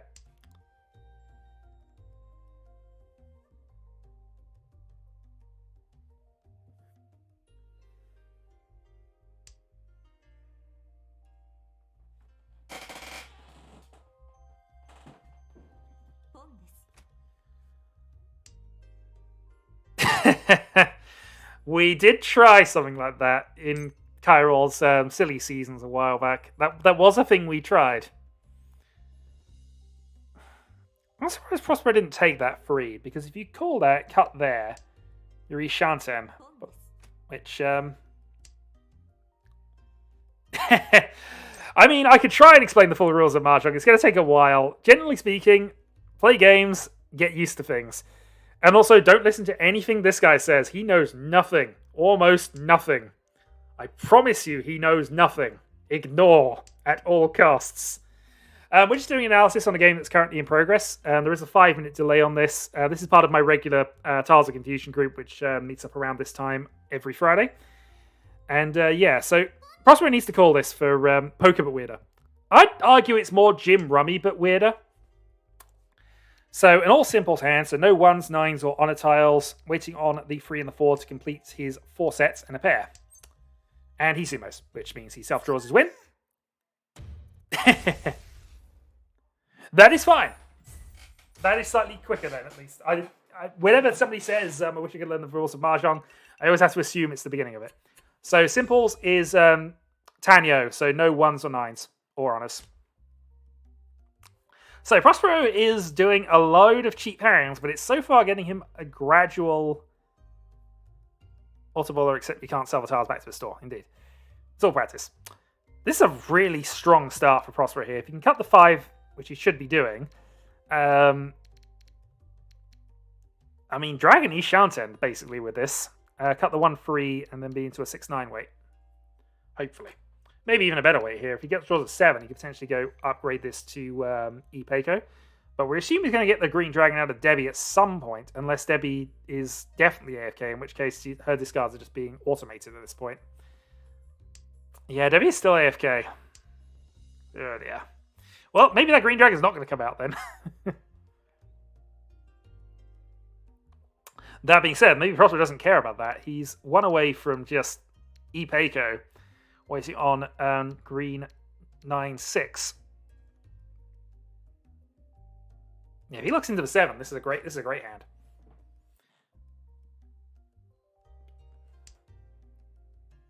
Hasn't. He's going to play the East for East at this point. I mean, I would analyze Debbie's hand because it's actually quite a good one, but she's not currently playing. Looking across at Jesper, who I completely missed, 2 triplets, potential to get a 3rd triplet as well. We'll keep an eye on that. That's potentially... what's the weight of that if you get the 7 pin? You're on a 6-9 green, assuming you get rid of the East. Because obviously you got 9 for a pair or 6 for a pair, and also green for a pair. You complete one of those, you have triplet, pair, double run. So 6-9 green. 6 of them available.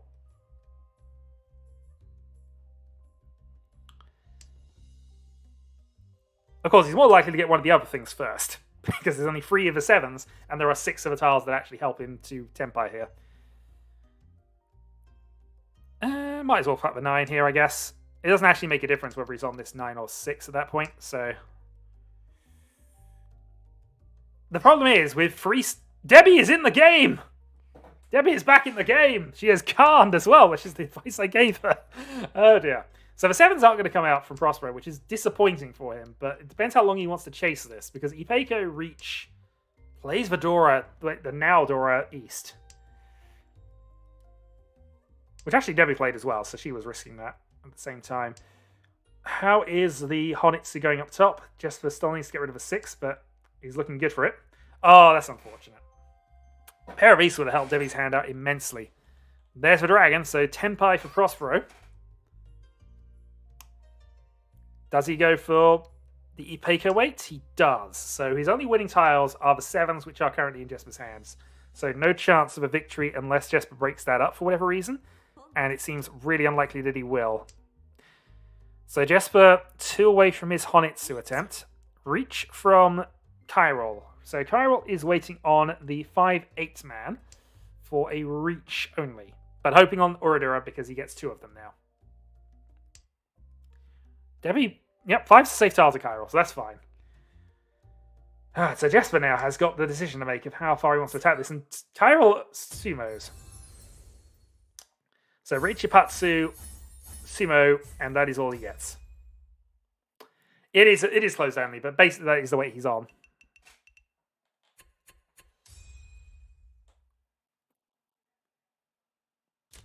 True, could have done. Alas, we're now going to look at Debbie's opening hand because she is now the dealer.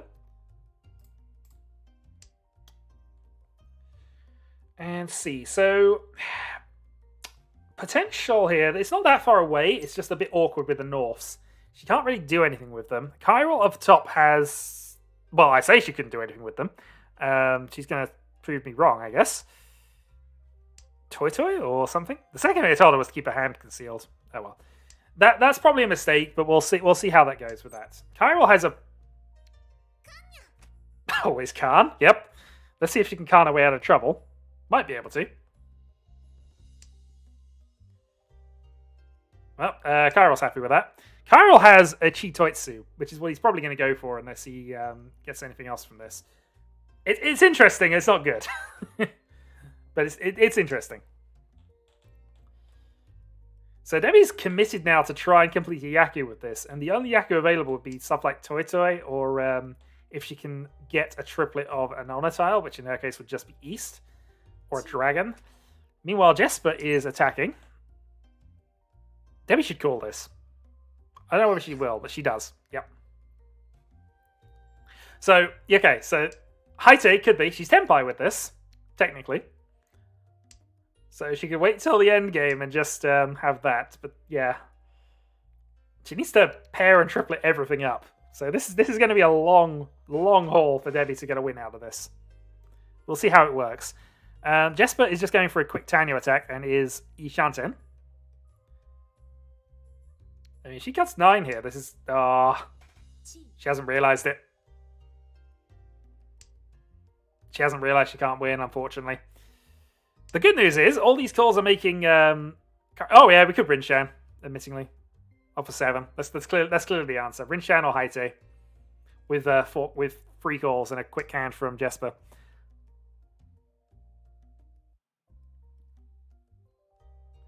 So, as for Jesper's weights, 1-4... 2 stuck in Kyril's hand, 1 in Prosperous' hand that's probably not coming out either. 1 in Debbie's hand she would play if she was going for Toitoi, but probably won't play here. And she's running out of time again for some reason.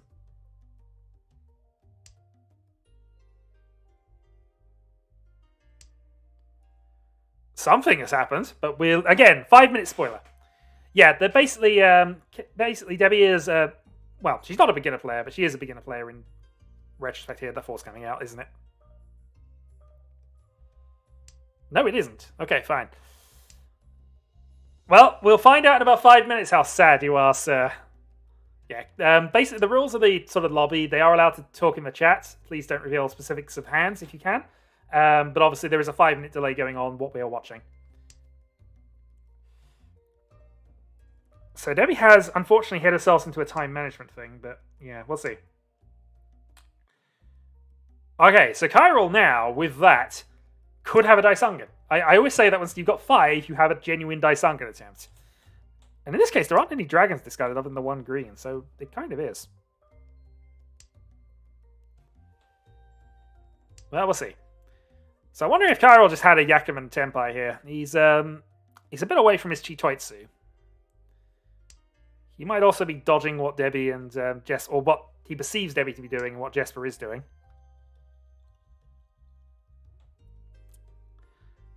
I suppose the one thing is, if you are dealer and you are Tenpai and the game gets to the end, you do gain points.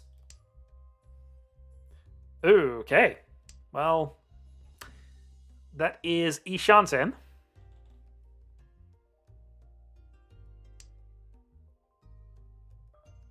Debbie sumos, but of course can't win with this. Plays for 9.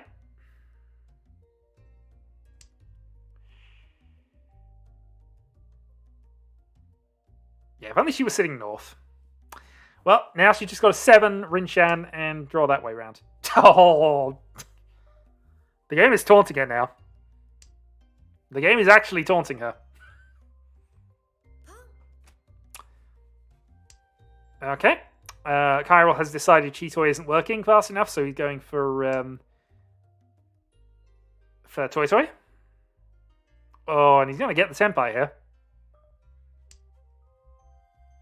No, Debbie doesn't play the East. East is live, so it's probably correct decision.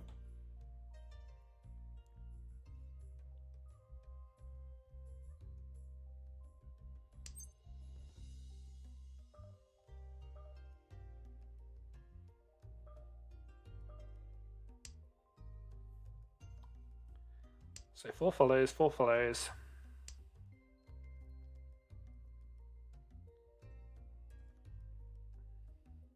Well, 5 more draws for everybody here. I don't think he would. He's got a good enough hand without it. Honestly, 2 Yakuhai and Toy Toy is already among them. I doubt he would go greedy and get rid of the 4s because he reverses, he undoes a lot of his hand. The only thing he would change that for is if he drew a green right now, I guess. Okay, Senpai East 4. Which will be a double run if it happens.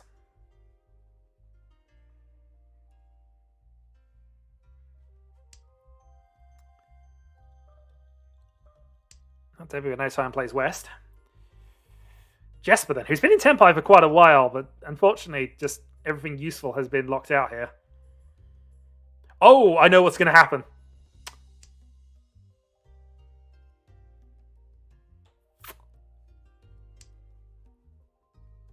Yep, no, I know what's going to happen now. There we go. In any case, the 4 would have been a head bump because of things, and a 1 doesn't win in because Tanya, of course. But yeah, head bump has been predicted and is probably going to be what happens here. Because we play head bump, which you all decided was a thing. Okay, so Debbie is now finally going in for pairs. Very late attack for this, in all honesty, but... But Jesper picks up the win. Head bump. So normally on Soul, everybody wins. We play head bump rules, so it's first player in sequence who wins.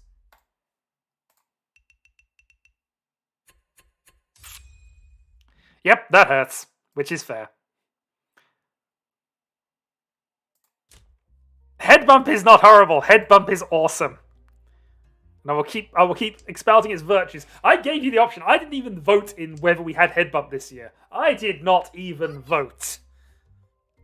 That was everybody else's decision. It wasn't just me. Why did we name this? Because we voted, and that's what came up. I say, I didn't even vote. So, Jesper. Dealer in East 4, in the lead. Debbie has called North again, but this time it is her bonus win, so she can actually use it. It looks like a really good Honitsu Toy Toy attack, potentially. Depending on which way side she wants to go down. Probably I'd be more inclined to try and force the Honitsu here, but again, we'll see. Both of these pairs are likely to come out, the 9 and the early Dragon, potentially, especially looking at Prospero's hand. But we'll see. Kyro's hand looks decent, but obviously he's going to be slightly... Well, I don't know. We'll see. We'll see. Usually Kyro's on the ball enough to not make silly mistakes just because he's gone on, because he's missed a big hand. He's not normally that sort of player. So Debbie now has Tenpai, 9 white. Each plays a 6. Plays the 5 instead. So she's looking for value then.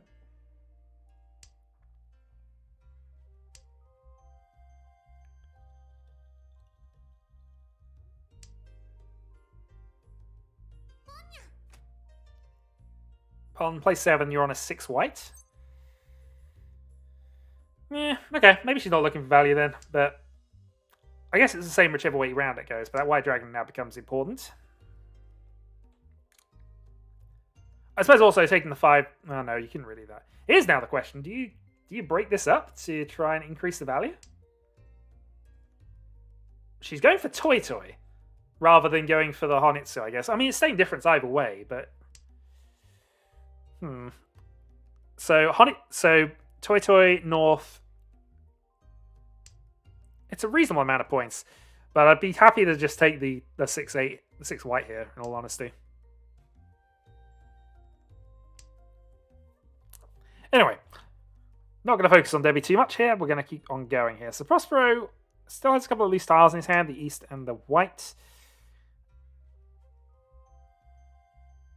East would obviously help Kyril out quite a bit. He's at least a couple away, though. Jasper gets the triplet of the South, which does almost no good to him.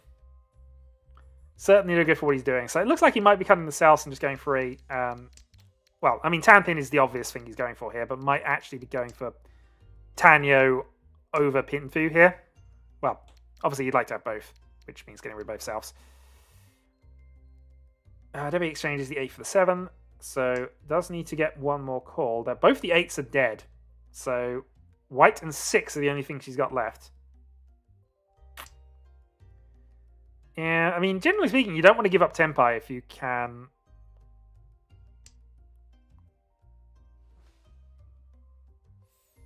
Maybe a bit.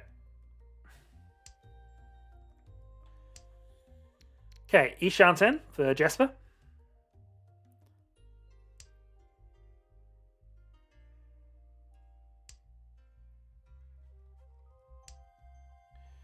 And Kyril is going back into his Chitoitsu ways, I can see. And it's given Debbie Tenpai waiting on the White Dragon. Which also gives... Oh, no, it doesn't, because Jesper needs to get rid of the Souths to be able to win with that. Of course. So White Dragon is critical now.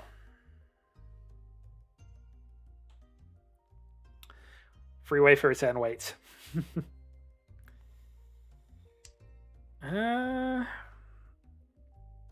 Maybe?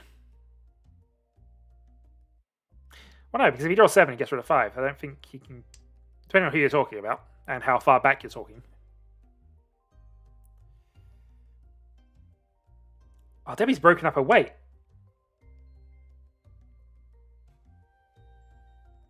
Ah, Debbie, don't give up Tenpais.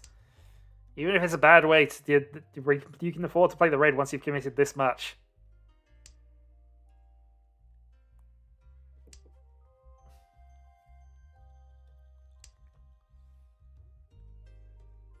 I mean, to be fair, single weight red dragon would be... Oh, wow. Okay. Double dragon. So, Dragon North Toy Toy, Mangan. 1 white that can be drawn, 1 red that can be drawn. And if Frostbite hands keep developing, he's going to have to make a decision on that white as well. 3 discards remaining.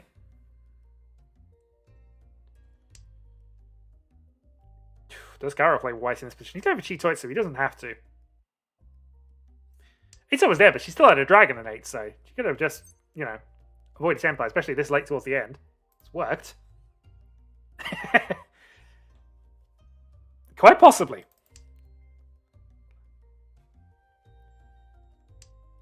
She also knows when I say can't everything, she means to can't everything. It worked, indeed. It seems to have worked.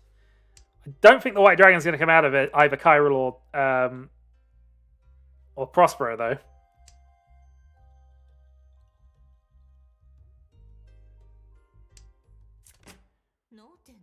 So, yeah, it takes no 10s from everybody. So 3,000 points back to Debbie there on the double dragon.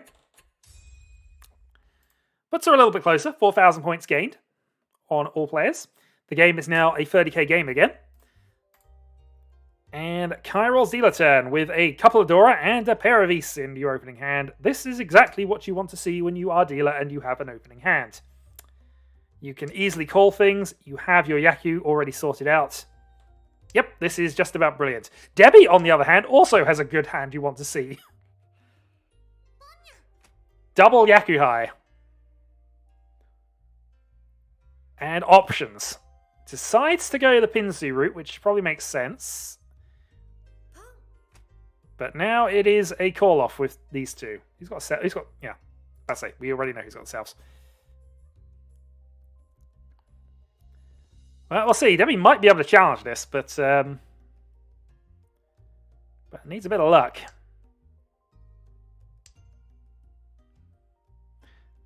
I mean, I haven't looked at them really, but both Prospero and Jesper's hands aren't bad either. But they're just not on the speed level of these two at the moment.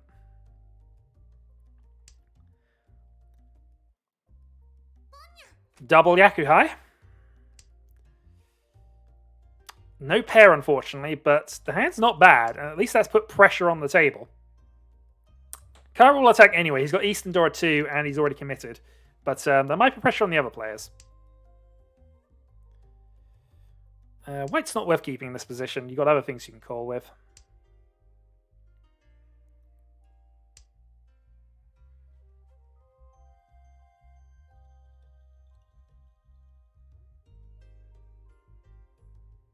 What is Prospero thinking? King 7. So, well, that's the pair established for Debbie. So, Ishanten.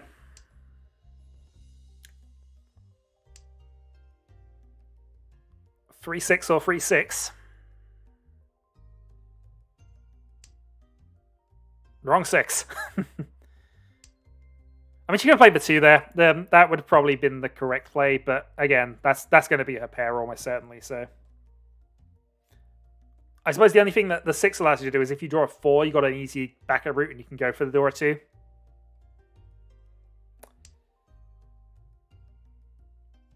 Meanwhile, Chiral has hit Tenpai, waiting on the 1-3.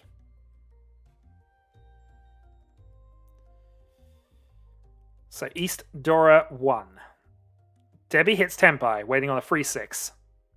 No! God darn it, Debbie, what do you know? What is your secret knowledge here?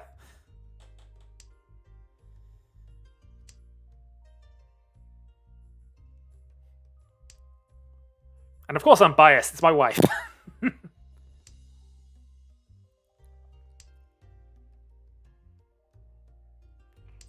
And Prospero deals in.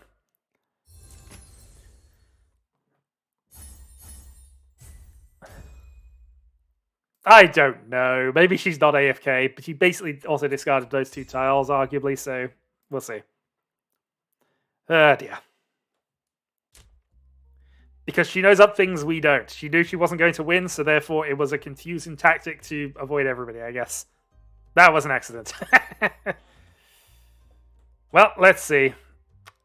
It's a shame, because that was a good opportunity. 3 pairs. Yeah, Prospero's hand looks decent. But we'll see how things go. Chiral, though, drawing that pair of Souths makes his hand an awful lot better. Debbie also now up to 4 pairs. So she could go for Chitoitsu here. Chiril's just looking like he's just going to go draw that 7 and just get that 2-sided weight going.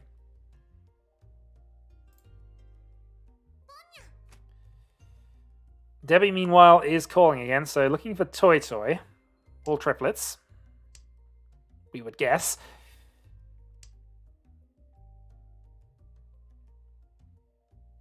Slow push towards Honitsu. Probably not anymore, depending on who you meant.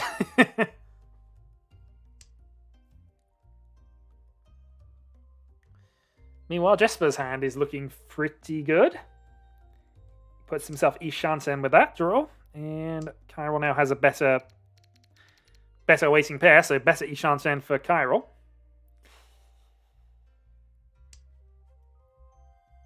Prospero is also not looking too bad with that one. Nah, I don't think he would push this for that. He's dealer, he's got the lead, he's just going to try and go for the quickest hand available. Debbie should pawn this. He's going for triplets, yep.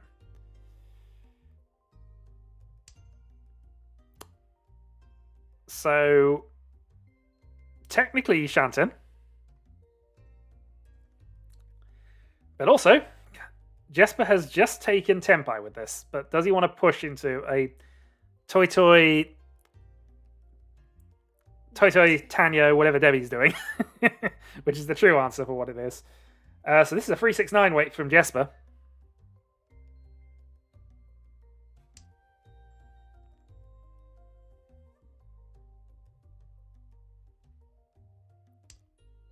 So we'll see how this develops.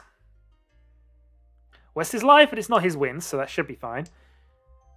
Problem from Debbie's perspective is I don't think she can now get rid of that Dora, so she's going to have to somehow pair that and hope for the 2 free pass, at least from her perspective. And while 3 is a Suji, 258 Vane. Well, there's the deal in.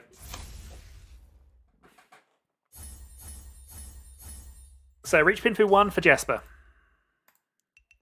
And that puts Jesper into the lead by 3,000 points. Yeah, I mean, he was out. He was already folding Norths, so that was him definitely done. Prospero then, with a pair of Souths and other potential assorted things. Possible Honitsu he wanted to push. Debbie's hand looking reasonable. Kairo's hand looking amazing. Gotta be honest, especially with that draw. Yeah, we'll see.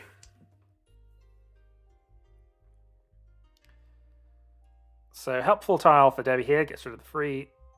Accepts in. Could play East-West. Plays West first.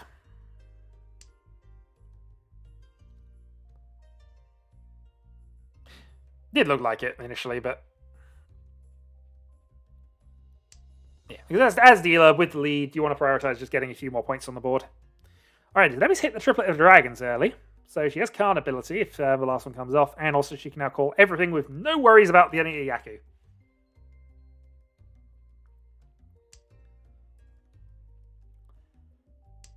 Meanwhile, Cairo continues to advance. 8-man doesn't do a lot for Debbie.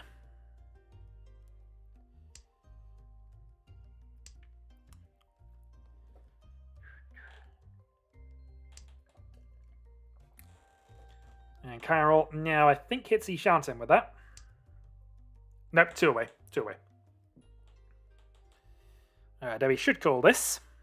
Doesn't, for whatever reason. See, now she's got the Yaku that she can call things. She doesn't do it. She has. It is superior knowledge, clearly.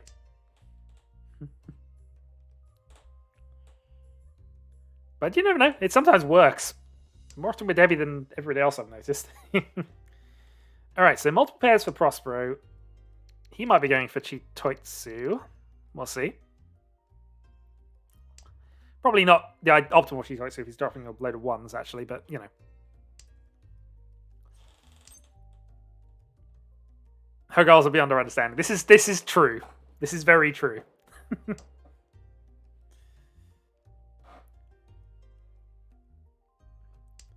I mean, in fairness, the 1 call is a pair, ultimately, and her rest of the hand isn't quite there yet, but I'd have probably still taken the 1, given that I have that. Oh, dear. Well, we'll see. We're hoping. We're hoping. South is probably going to go into Prospero's hand now.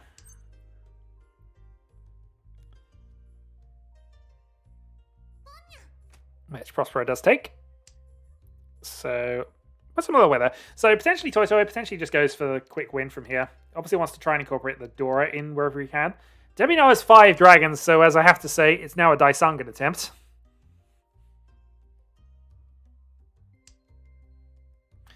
And Jesper has hit Tenpai on the free pin, but isn't reaching. So, waiting for something better, I assume. Or just waiting a turn and seeing where things lie.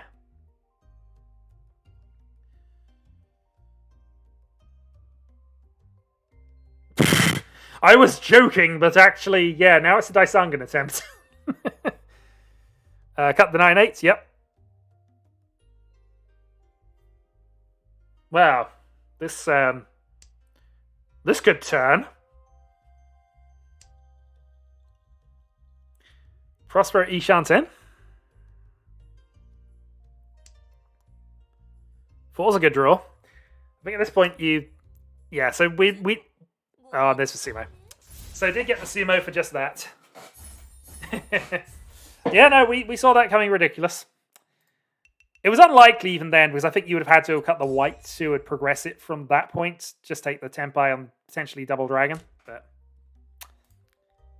But so, as I have already stated, 5 dragons means this is a Daisangan attempt. Honestly, though, cut the 1-2 and try and go for the Honitsu, I think, is the best play from here, in my regards, but we'll see how this develops. Plays the Green Dragon. Okay, so Debbie not interested in Daisangan, which is probably fair if you're being on reflection here. You have 2 nearly completed sets, one other one that could be. You can call everything safely, and she does.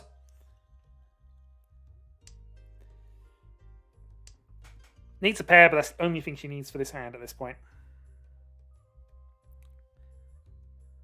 Yeah, I mean, to be fair, even having 5 is not really a Daisangan attempt, but at least at that point you can argue it is. And I always say 4 isn't, 5 you at least have to consider it.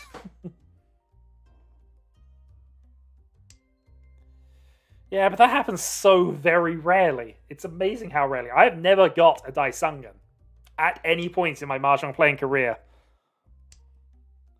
My brother's lost to one on my account before, but that's a side note. Yep, so correctly identifying the weakest weakest of our groups.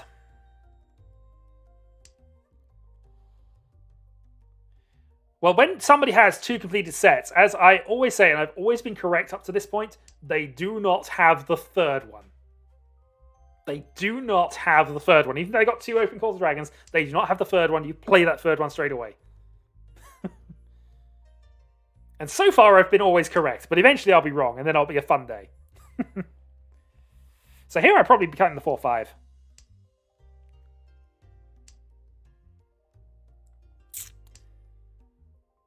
Well, stuff has happened, but please no spoilers in chat here. Khan! Khan! That second card was probably not great either, but I did say always Khan. Oh dear. Are we going to finally see a Sankansu? But yeah.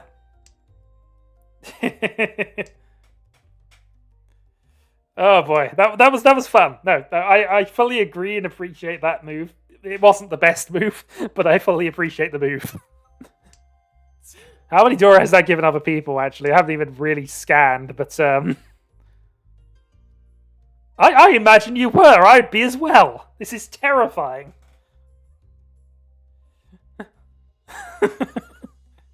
I mean, obviously we had the advantage of seeing everything. Jesper obviously going in because he just hit. He's got a lot of Dora and kind of has to. Kairos sumoing his way out of trouble there with Tanyo Dora 1. Well, I said no spoilers, please. Let's see how this ends, because this is ended. So, final hand. Let's see how this goes. We're going to follow Jesper because he is the dealer. Cairo has 4, so that is not a Daisangan attempt. However, his hand is actually kind of redonkulous. So, yeah, we'll see. Well,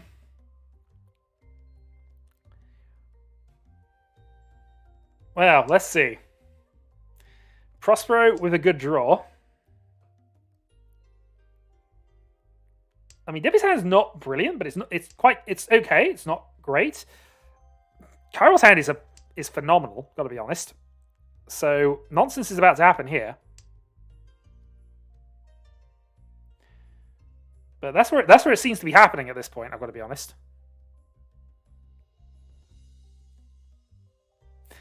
No, that's fair. You don't want to North reset this one. Although, admittedly, the odds of that would be quite low.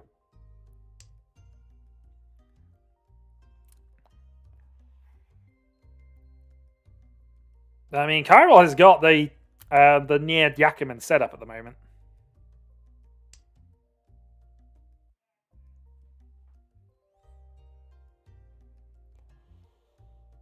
Well, let's see.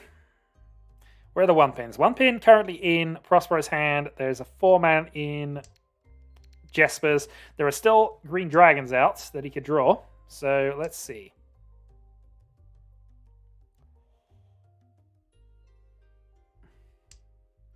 Meanwhile, Debbie is drawing 8s. And Souths. No. That's not going to happen. That's not going to happen. That some Debbie's hand was nowhere near a Suanko attempt.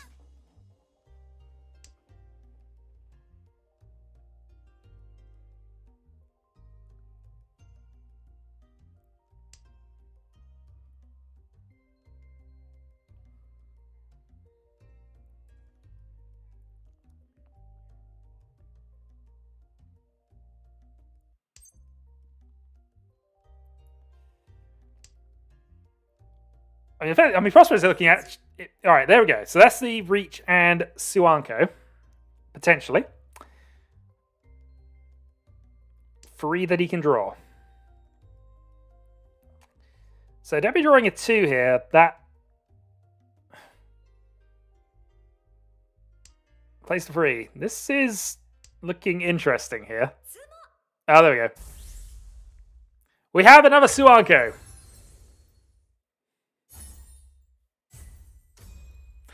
Yeah, I was expecting some other nonsense, but, you know. So Kara picks up the 644. And takes a big win.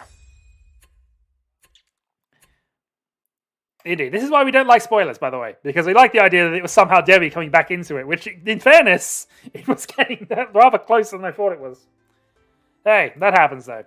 Alright, I'm up for one more. I'm going to join this one. Demo Cracker is the other player who hasn't played, as far as I'm aware, today. So he's in with me.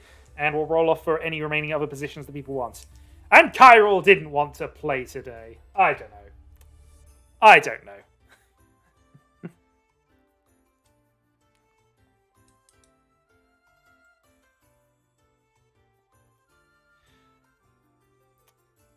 Yeah, that is 4 concealed triplets. And the Apatsu as well, just for additional bonus points. Right, currently it is just Solar and Debbie, so that is currently the game, unless we see anybody else join. Probably Vidor. Probably Vidor.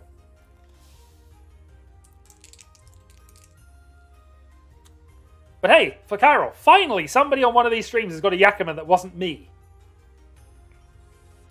As far as I'm aware, that hasn't happened. We do have 4. I'm just waiting to see if anybody else wants to join in. But currently it is going to be Demo, myself, Solar, and Debbie. Alright, let's begin. Demo, myself, Solar, Debbie. Game start.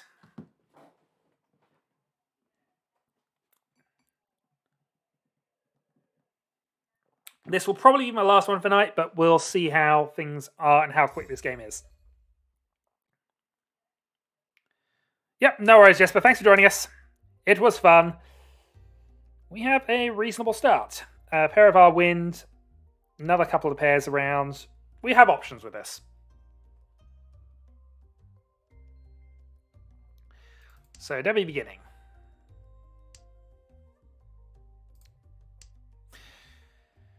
There is the Chitoitsu idea, but I feel that at the moment we're better off going for the West Call and something. So, especially if we can double Yaku high up. Yep, no worries. John, if you want to join the Discord, we're always available to ask questions for if you want to just analyze some hands. We have a whole history of things that we have discussed over various instances. We can normally give some ideas about things.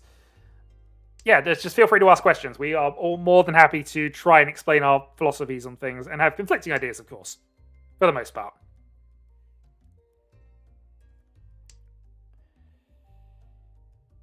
Well, I might as well play white here. There's 2 of them out. There's no reason to keep the safe tile there at this point since we're committed. 2 is probably relatively safe as well. And we're probably going to cut the 9 at some stage for this shape.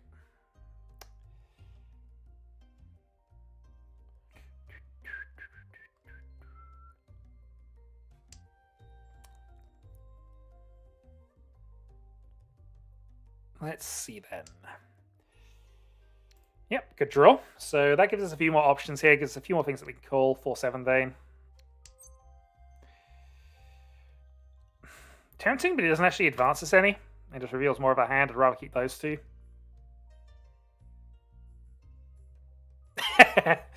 You were close with quite a few of them. We could see the wheels turning. Don't worry. I'm actually less than happy with that, so we're gonna go for. We're gonna get rid of the 4-2. I mean, there's nothing wrong with Toy Toy. It's worth the same as Chitoitsu. It's a little more obvious, unfortunately, but you know, Then those are the risks.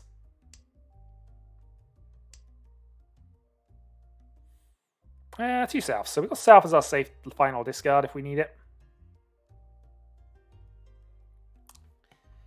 But now, can we get that 4-7? And then can we get that 4-7? Because of course, want the 7 first, so we got the two-sided weight. Debbie calls for 9s. So Honitsu, or she has a bonus set, which should probably be, at this stage, Green Dragon. True. Chitoitsu gets you Hanuman. That's the thing.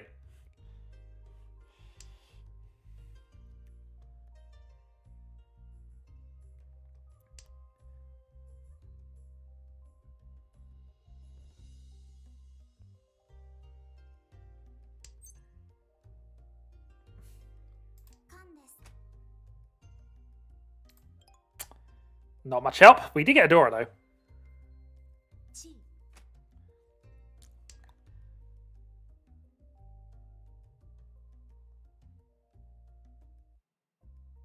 But an extra draw was probably worth doing.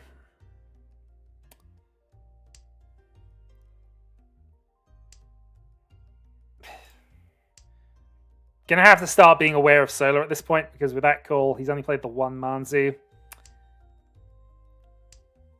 Probably Tanpin, but actually I've played the full set of middles against him now, so we'll see. There's the 7-pin I need. Might have to do something else here. Of course, doing something else involves me drawing another 8 or a 9-pin.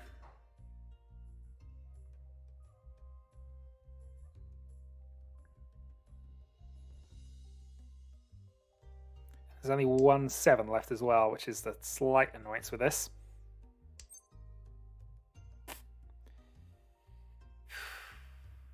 Not yet. Yeah, I think we have to stick with this, which is annoying. Because call the 1, cut the 9, we'd still have to cut something else to get there, and we'd still need the 7 in the short term.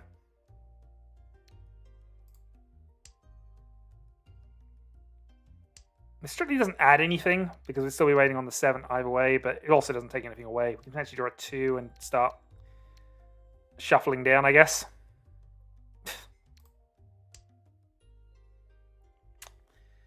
Yep, I think this is going to be no turn. Especially as that last 7 is gone. So we now need to pair these up to do anything. So now we could call the 1s, but they're both gone.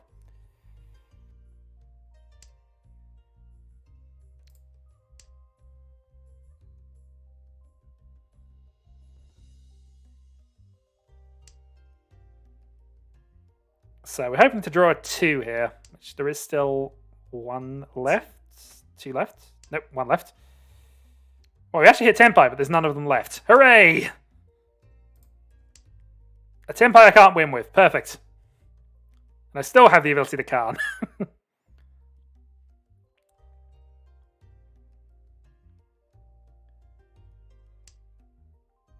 Dora's safe, which is interesting news. Well, we'll say Tenpai. Deal in. No. We did. Tanya 1. Oh, Tanya Sanshku 1. Overall, I can live with that. That's not the worst thing in the world, and it was probably worth staying Tenpai for that late in the game with the draw state. Relatively outside tile. Especially as we had discarded the full middle set, and he only was interested in one of them. So, but that was a while ago. He's had plenty of time to mutate.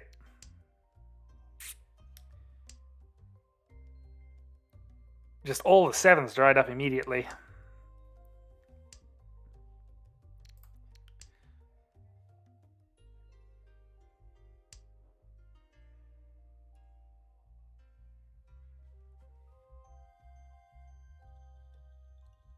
Well, we'll see. This is an okay hand. I'd go as far as to say it's a decent hand. Might as well follow red. No hold. I don't think we're really too interested in keeping 1 here. We have a possible Itsu after all.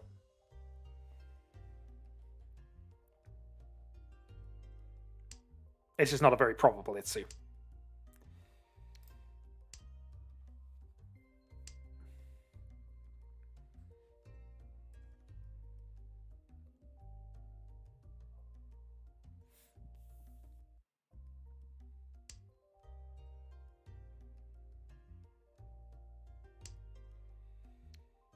Okay, not the worst. So we have other options here now. We've got 4 pairs. And probably should have played the 4 over the 1, at least initially.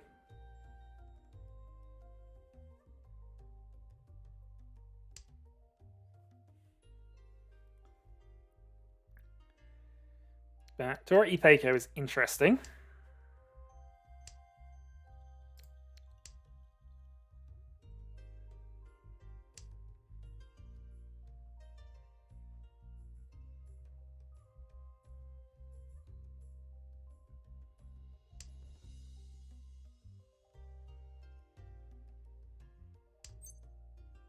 Free pin would be a great draw right now. You call for it and occasionally it comes. Alright, so if we're being absolutely masters of jam, we need to draw an 8-pin now. And then we get the hand that we all love but never turns up. But in all this, I'll take any kind of high pinsy right now for Tenpai. 8-pin, 9-pin, 7-pin, 6-pin. 5-pin actually would do. Wrong 5.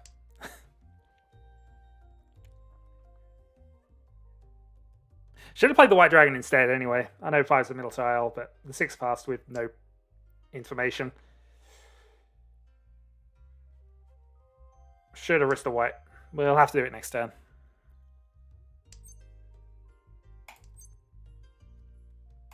No, I mean, it's Tenpai. We'll take it. Riichi, Peiko, Dora free.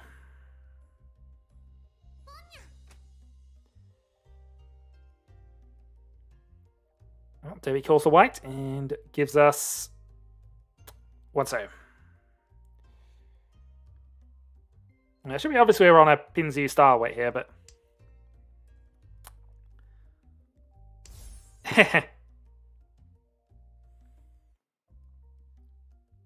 Oh, it's fine.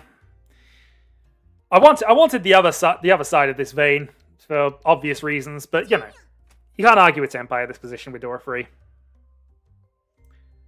Debbie, however, is going to attack it, so we'll have to see how this progresses. Ah, I mean, to be fair, we've had 2 calls, so I wouldn't have drawn that 8 necessarily anyway, but still. Ah, well.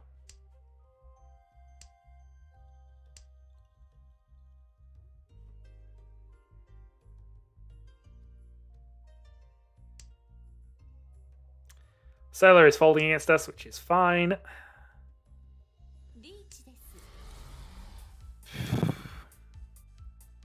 Yeah, I mean, it's Dora free to become dealer, so I'm not really too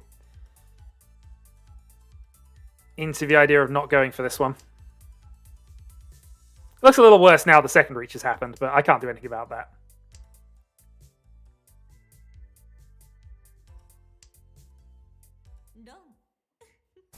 And hey, I didn't deal in, so it's all good.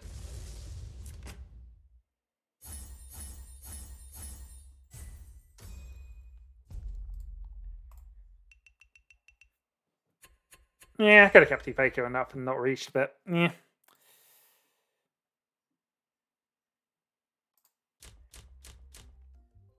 Well, let's see how this goes. So, into third, 17-9 down on demo.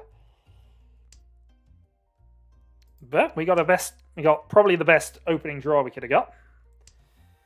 So the question is, will we draw a pair of souths? Less likely now. And if we're not, what are we doing? Oh, yeah, I know. Ryan would have been nice. It's always nice when Ryan turns up. We get hints of him every now and then, but you know.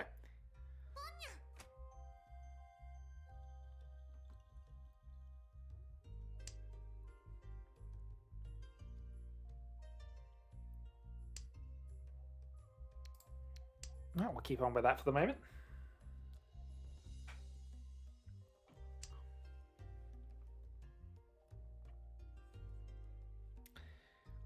So I guess optimally here, draw 5, draw 4, go for that route.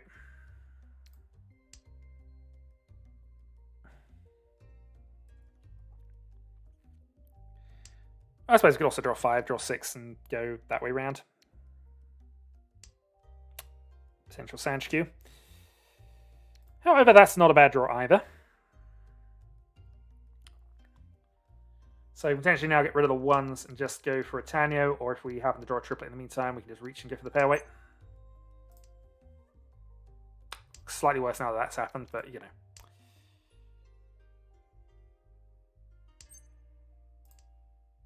Well, I guess we're throwing our ones then, unless we get any.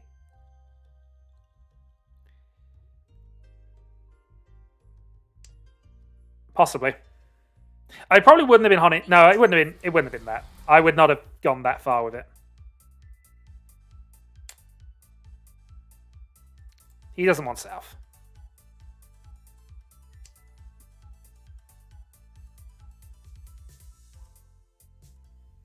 We'll risk the pair of ones next because our best way of attacking this Riichi is to go Tanya. And we actually have the ability to attack this Riichi, which is nice.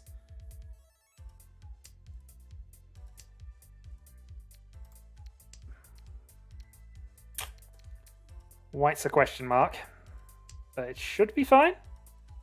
It's just not definitely fine. See how much I care about that in a little bit.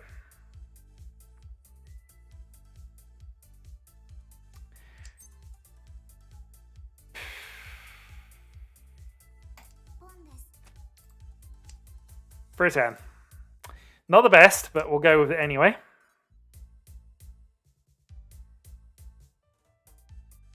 Largely because it's the only way I can probably avoid a big reach here. No. Well, okay. As it happens, it was Riichi Nomi.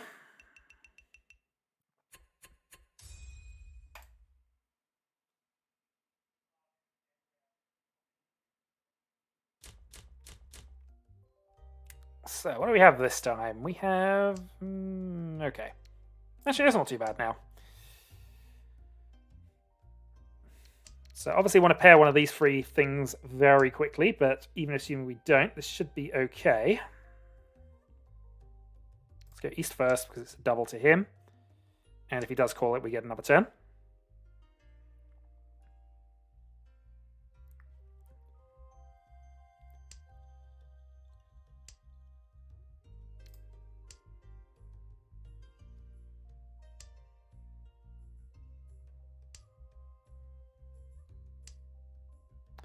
Nice.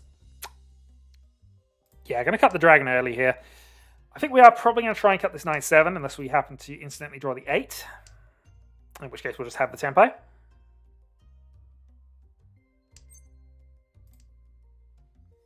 Yep, definitely cutting that now. A little bit awkward, but manageable.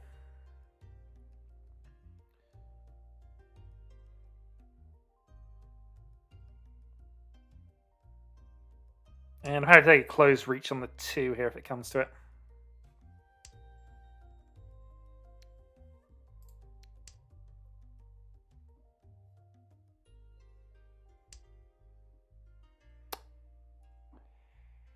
If we pair Fedora, we might adjust things a little bit, but...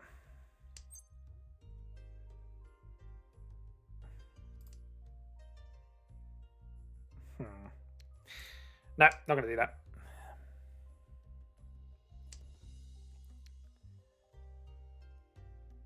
I'm going to hope the demo runs out of steam soon, though.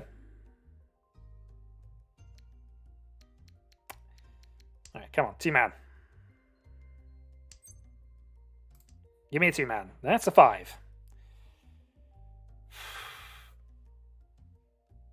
Okay, well, let's go with this, because this is the most optimal route for at least getting a completed hand together.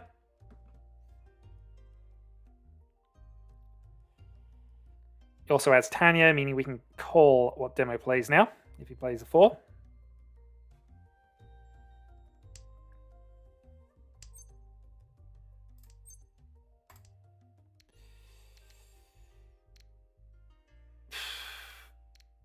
Yeah, let's see if we can frighten him off here.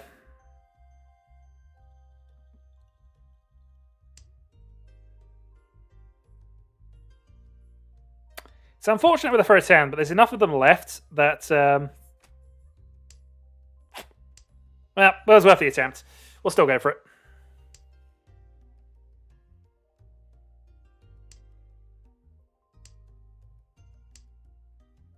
No.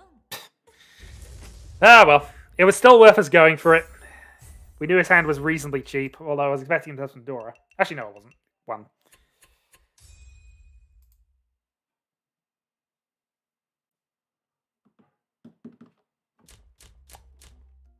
Well, gotta keep going. And this hand is not bad either.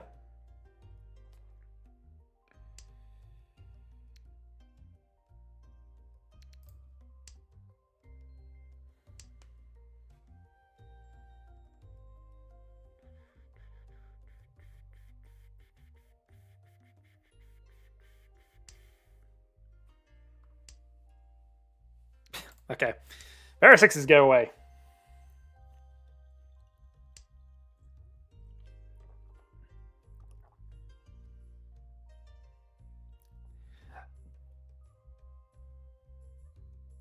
Yeah, I was looking more towards Tanya at that point, although I suppose with the 1 in hand. Well, let's see if he wants it. Raph, he's only doing 1,000-point hands. To be fair, that's enough at the moment. Dealer repeats being what they are. I'm getting a feeling I shouldn't have discarded the 6-pin.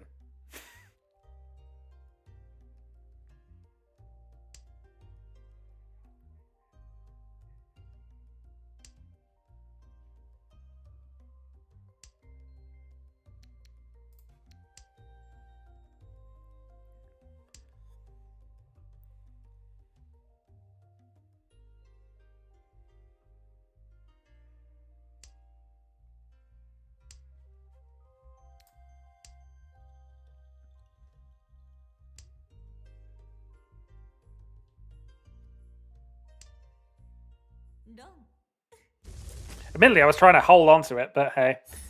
So, Hatsu only. He is literally just doing the tried and tested Shadowhawkian tournament strat of just having a cheap hand every single go and keep winning until, you know, somebody pulls the big ones and just say no.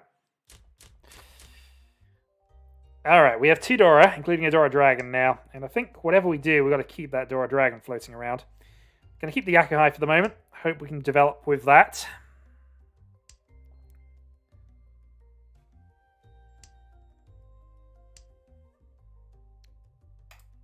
Well, let's see.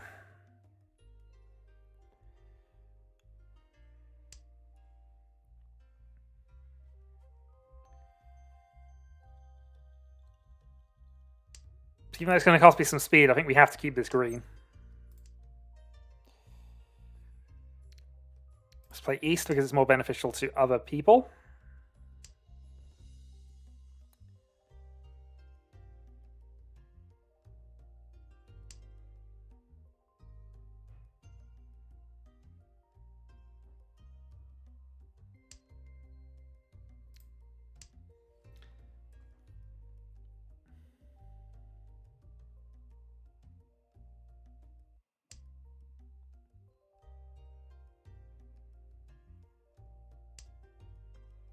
Hey, Demo's getting more points from the Honba than he is from his actual hands at the moment.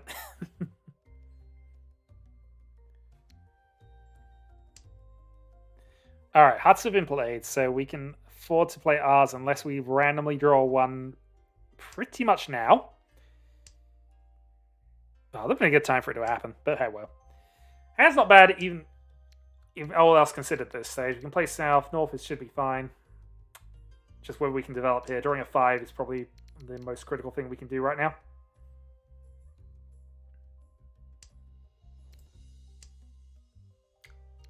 Our initial free pin, that's a little dodgy, but we'll see how that goes.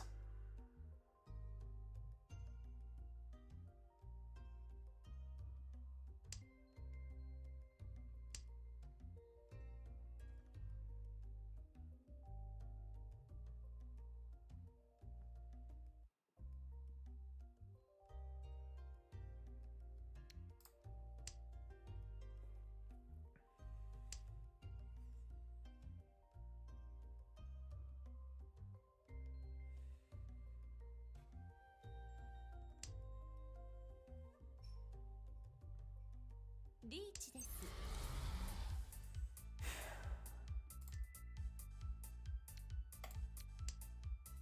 Alright, play South.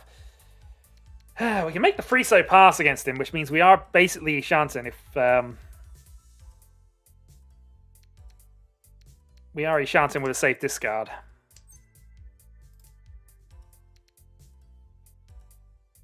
North's also safe. We'll keep the free-so for the moment.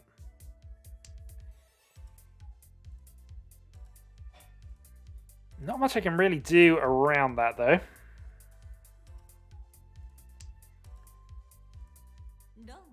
And Debbie keeps dealing in. Which is not helping the catch-up plan. But hey, 77. Is that game? That is game. Well, so much for that game.